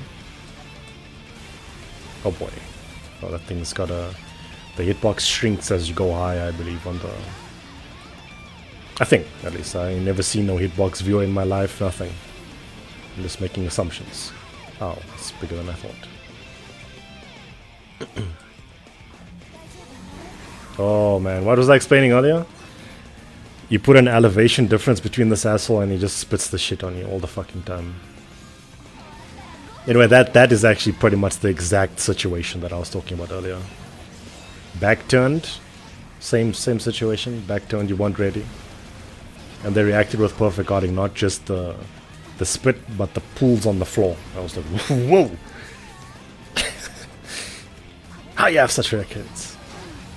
That's what she said. Hey man, those are my jokes.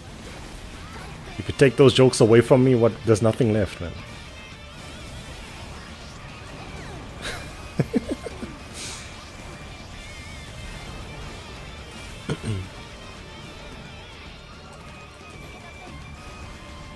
It's a frog splash. Why is he doing that?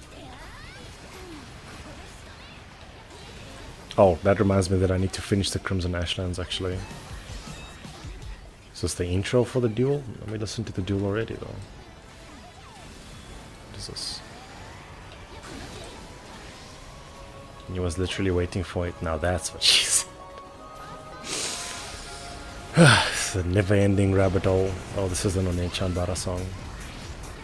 And it loops for very long. Nah. Keep your baseline at unupgraded rank 1 when you do solo. You don't vibe with rank 1 solo. I don't like rank 1 solo at all. Because much like I said that this game is knowledge checks, right? How its difficulty grows, let me say, in my opinion. It's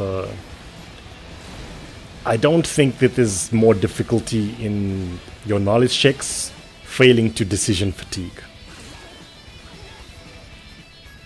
Although that's probably a skill issue on my part. Concentration issue.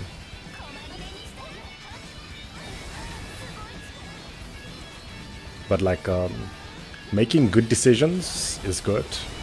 And then making good decisions consistently for 50 minutes.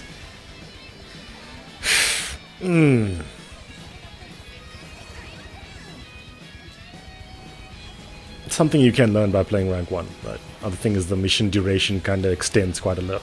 You might have noticed.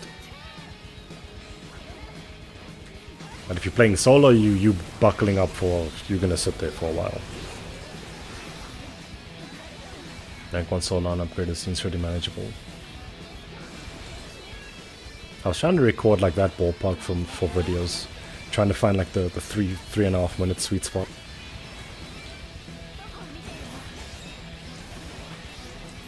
Because I don't like when the videos are too long, and I don't like when they... That was kind of clean. PK using a trainer? No officer. You gotta believe me. All I got here is these 4,000 fucking hours on this game. Careful.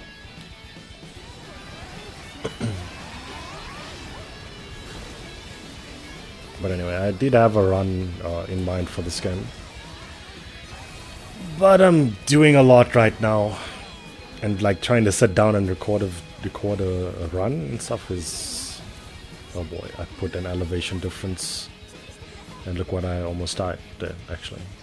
And not just died, I almost caused death. Don't mind runs going over 10 minutes. Fair enough. What are those green squares? What green squares are you talking about? The only game I mod is Devil May Cry 5 and Doom Eternal. And those ones I mod them to be harder. Fuck all this accessibility shit. Hell no. Crazy. Train is to make my guarding easier. No. Stop. Didn't I block that? What? The performer popped and everything. Game? I say. I wasn't being sarcastic. Yo, nice heal. Thanks.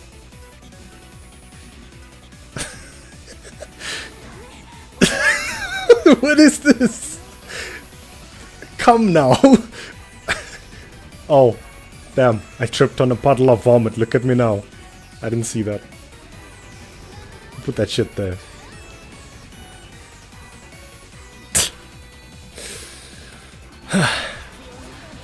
Another wall axe. What wall axe?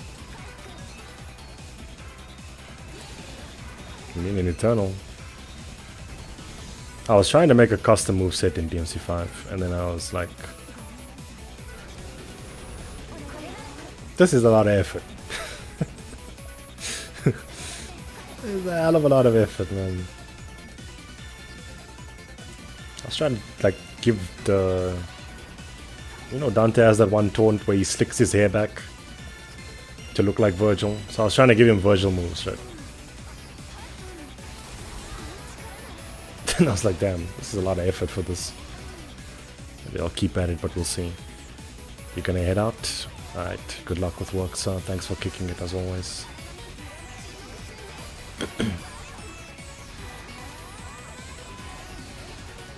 Like the Devil Breaker Switcher and DMC5. Eh? I didn't know you played DMC5.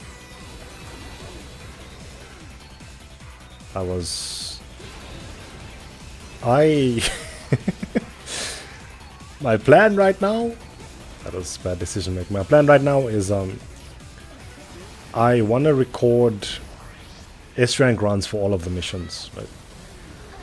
Vanilla. Well, let's say special edition on the PS5. Modless. And I kind of want to rush through V and Nero's missions, just so that one, I can never play V again, and two, I can start using the Devil Breaker switcher. Because I was like, nah man, this just makes so much sense. Nero feels like it just makes sense like this. You get a lot of points if you guess where the song comes from, by the way. You get so many points that you might even be able to request a video from me.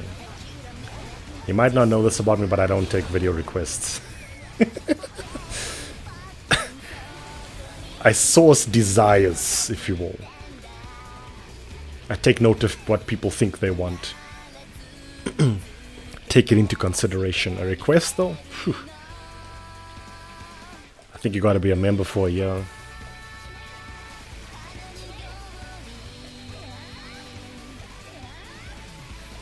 Gotta be a member for a year, man.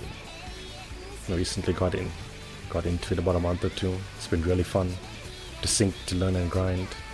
Where's the streams though? I want a view.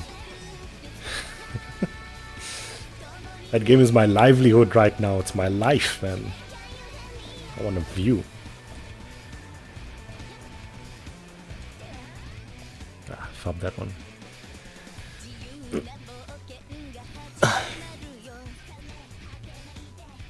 If only there was a system to share endurance.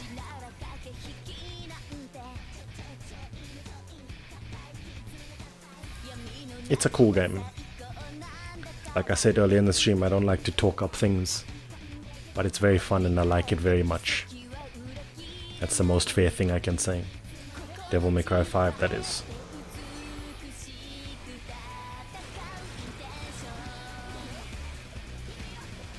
Okay.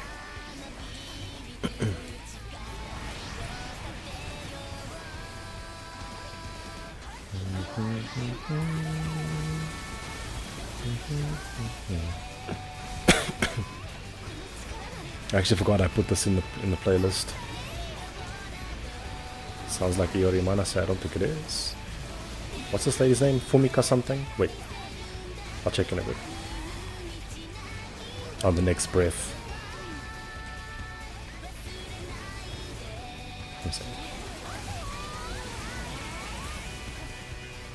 Mei Kurasaki.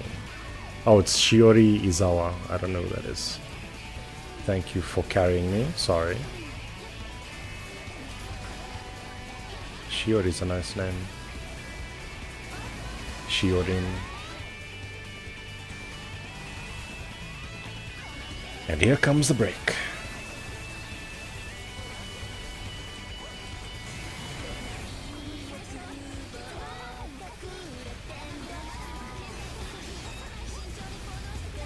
Such stamina management.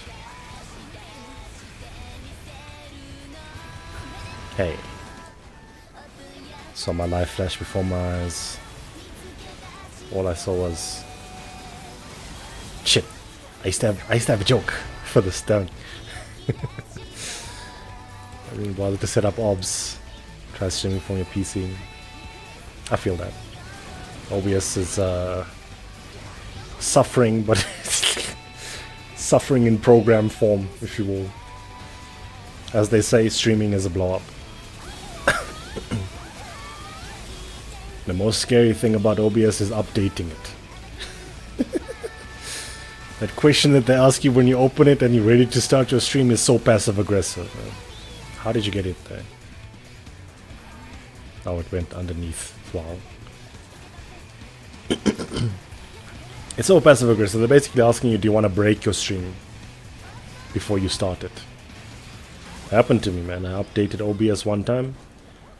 Before I started the stream was live. It didn't know what my mic was.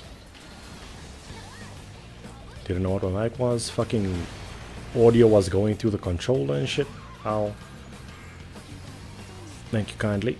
I'm gonna need more heals. I'm ghost. Thanks.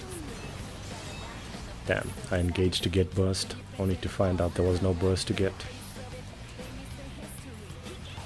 Sometimes it be like that. Why the fuck is your core not proccing? Explain to me.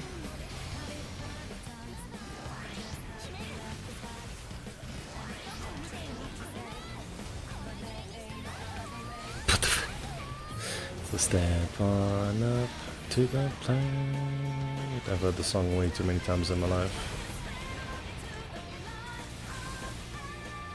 Step on up to the planet. As this ain't no game, it's time to make licorice egg.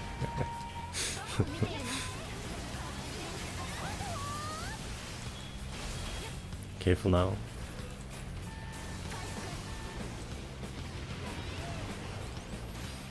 Imagine the coexisting. Crazy. Damn, missed it all.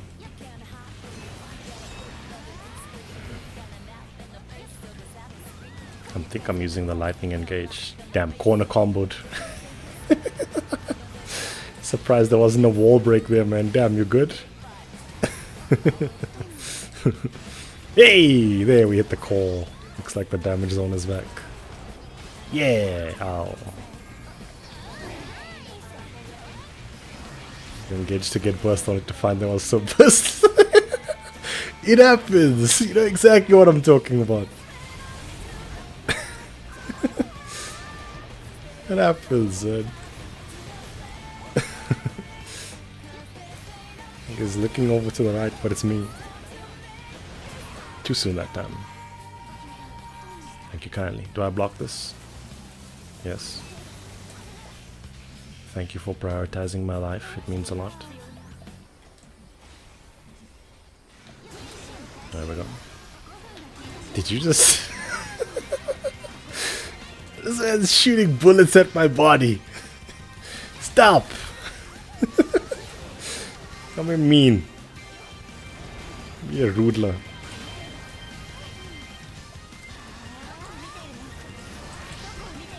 That's it.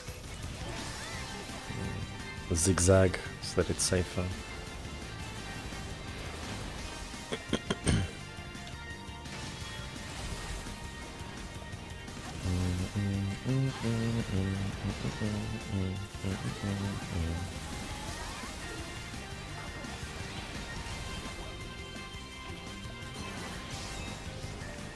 This is dangerous, mostly because his attack is cheap. Okay. What I mean by that is you'll get hit even directly underneath him.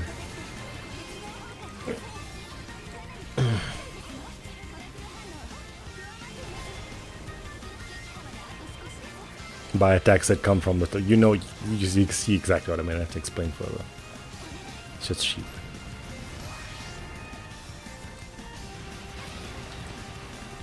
There's this cheap shit again. Send a heal bullet. See, it worked that time. Helps to know which attacks that kinda... they don't play by the rules sometimes. Especially in net play.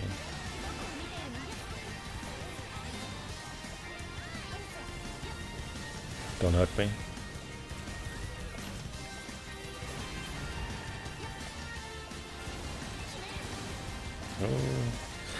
I don't think I should be devouring like that. It leads to death.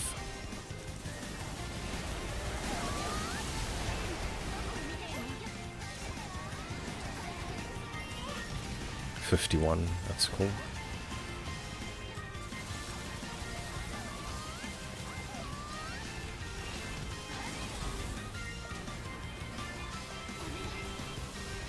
Nice devour. There's the cheap shit. Okay, we're good.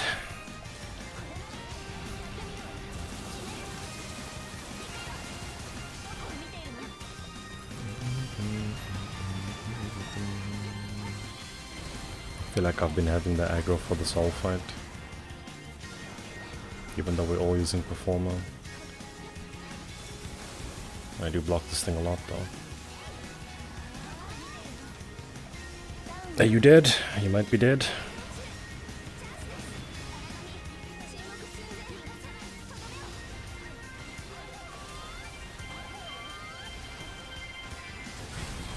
Yep, it's dead. What's that, 8 minutes? Not too bad.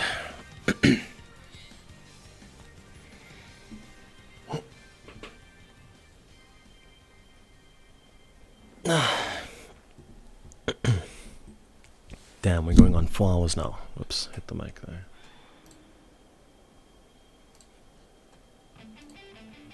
Oh, you bridged the theme.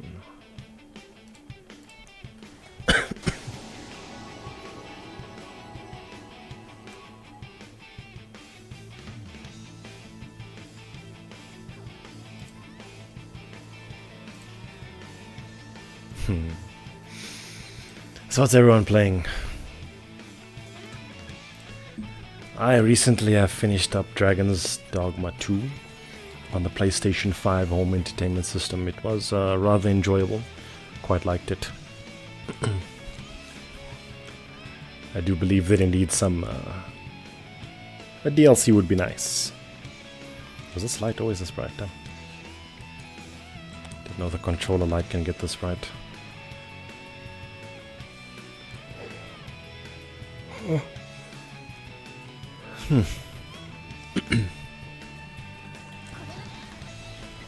Call me Eternal. This man he keeps using my jokes. You good? Yeah, I've been picking up Doom again. I want to try and learn some new things in that game. Gotta watch for the shockwave. Just gonna spin? No? Me? Why me?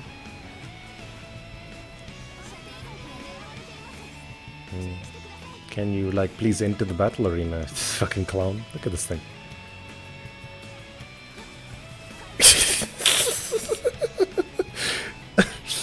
Oh, it lagged. Oh, damn. I didn't look. Wow. That was the classic case of fuck around and find out, wasn't it?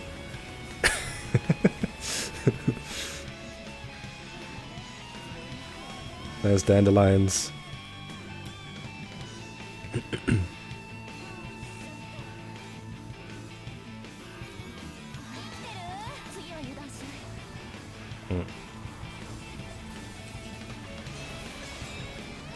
Oh, I forgot these things are here. Fuck. Hey, thanks for the heal. Nice. I legit forgot that they were there. Mostly because they weren't on the screen when I died, right? You want Did Dogma 2, but waiting to see if there's a game of the year. You know, I said the exact same thing. I said the exact same thing. I was like, these fuckers are gonna do a gold edition, aren't they? Fucking Capcom. I even went so far as to do research of their last 5 games. And it seems like they don't have a sale until, is it 10 months? 10 months or 8 months? There's like a sale gatekeeping period. Is it 6 months? I don't know. There's something like that. You can check the tapes.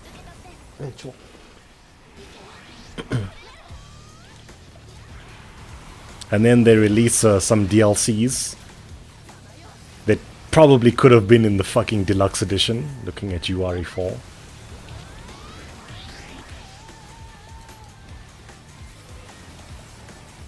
And is that all of them? Most of them. And then they package it along with the deluxe edition, gold edition, game of the year edition, dark arisen edition, whatever you want to call it. The pattern extends back years, man. That being said, though, it was a. If you like Dragon's Dogma 1, it was a very fun game. Bad time. Can you sit down, please? Relax. Relax. It was quite enjoyable. I spent an easy 140 hours in there. We've been splitting time between DMZ5, GE3, Wuthering Waves, and Dead Space 3. Dead Space 3, huh? Man, that takes me back. I was gonna play that with my brother actually, and then we just never got around to it. Hey, sit still. Labradors, man. Please don't kill me. Finish the narration of Ace Attorney because you're in the third final game. I didn't know you're that far already. RE4 remake. I'm probably gonna play RE4 remake again soon. I didn't play Separate Ways, mostly because I was like, this is just not in the deluxe edition, guys. You want another $10, guys? Please, can I have a word? Can we talk about this? And then I was mansplaining. I was mansplaining the price of video games to my friend. And I was like, you know, maybe that's actually not that bad, comparatively speaking. I like to ask this question now. How much, Sup, Kaden? How do you do so? It's just God Guide 2, you are crazy. You're pretending like you're gonna watch, please. Anyway, I was explaining this to him. I said, I don't know how I ended up defending the prices of video games, man. Sometimes life takes you to strange places. But I said, you were saying, if I want to play something competitively, the prices are gatekeeping me from the enjoyment, man. He said, this is preposterous. I was like, that's, ow. Fuck. I was like, that's quite the word.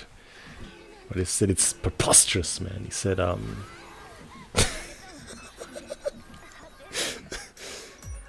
stop. You don't have to. Oh, okay. Anyway, back to the story. He said, I can't be spending, you know, what's it, $500 on a PS5, $70 on a new game, PlayStation Plus subscription once another. How much is it now? 180? I don't know. It's a lot. And then I was like, listen here, man. You're not thinking about this the right way. Games are kind of... They're expensive. Yeah, they're kind of pricey. Yeah, depending on your life and, you know, your earnings and all that. They're not cheap, man. We know this. But have you considered playing golf before? Have you considered being a card game player before? Have you considered modifying your car as a hobby before? Have you considered being a fucking thirst before? Like, comparatively speaking, for the amount of like hours and time and enjoyment and shit that you can get out of a video game, I ain't saying it's cheap, but it ain't too bad. Carelessness. It ain't too bad. A couple years ago, I went on 2 dates. I did not enjoy these dates. The problem is that these dates serve as a fucking screening process to decide whether you actually care about someone. But I spent like $120 US. I even nut! Damn, you can't say that on stream, BK. Please, stop. There's children around here. But it's the premise that counts. Whereas every time I boot up Devil May Cry 5, I come dangerously close. Now I'm saying... Fuck. Got hit by the kneecap. Look here. The point is that it's all relative, right? I'm just as unhappy as you are about the $70 price point. But I've spoken to some other people who have other hobbies. Namely, trading card game players. They like to talk about like base buy-ins and price for getting into their hobby and being at like a decent competitive level. And I'm like, damn.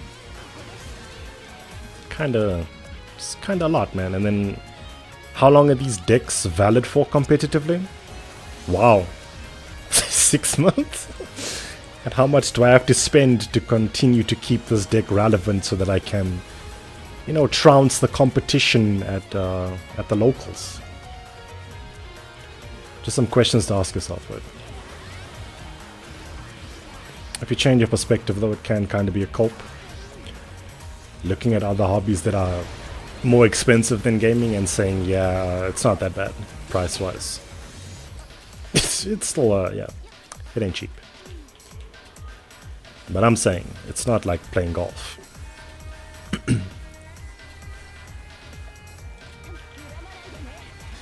You don't, like, there's no, like, dress code you need to have to play games, right? There's one for golf, though. Ugh, fuck. I thought there was more stage. Damn. Usually the jump goes a lot further because there's more space in the map, but I don't have LB bullets. This is an outrage. It's an outrage! It's preposterous. I like that word. Like that word. Lately you've been playing Tactics Olga. Is it the Let Us Cling Together? That game's name sends me every time. It gets me every time, man. I'm finna cling. What's up? God Eater Night of the Dead. I actually started replaying this from scratch recently because I saw a lot of my old videos and forgot how fun this game is. That's cool. If you're just joining the stream, I've been on for 4 hours already. I'm tired of speaking.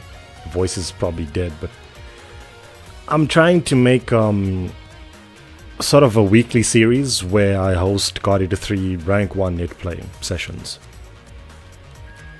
So if I am consistent, you'll catch me back here next week. Maybe at a different time and maybe on Friday or Sunday. We'll see. But that is the plan. And if you are interested in playing with some other folks, you can check the pinned comment in the live chat. I do have a Discord now. That feels weird to say, but there are some somewhat active Guarita players there. Play on primarily PC and PS4. I do believe there are a few Switch players present as well. I own the game on all the systems, but I don't have Switch Online. If there are enough players who are interested in playing on Switch, I might grab it though. Just putting that out there.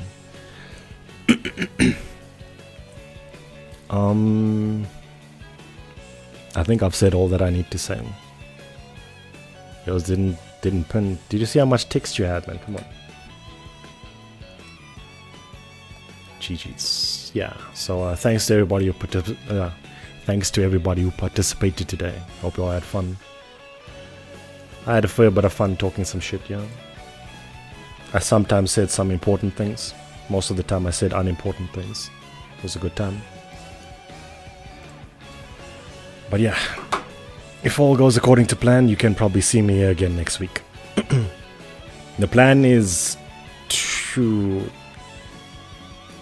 Primarily it revolves around players, let's say.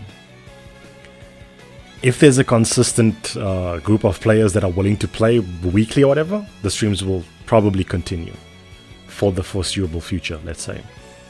Unless things come up, I mean, life happens, right? But if there's nobody around, see me on Twitch. GG's. Enjoy the rest of your Saturday and I'll catch you again.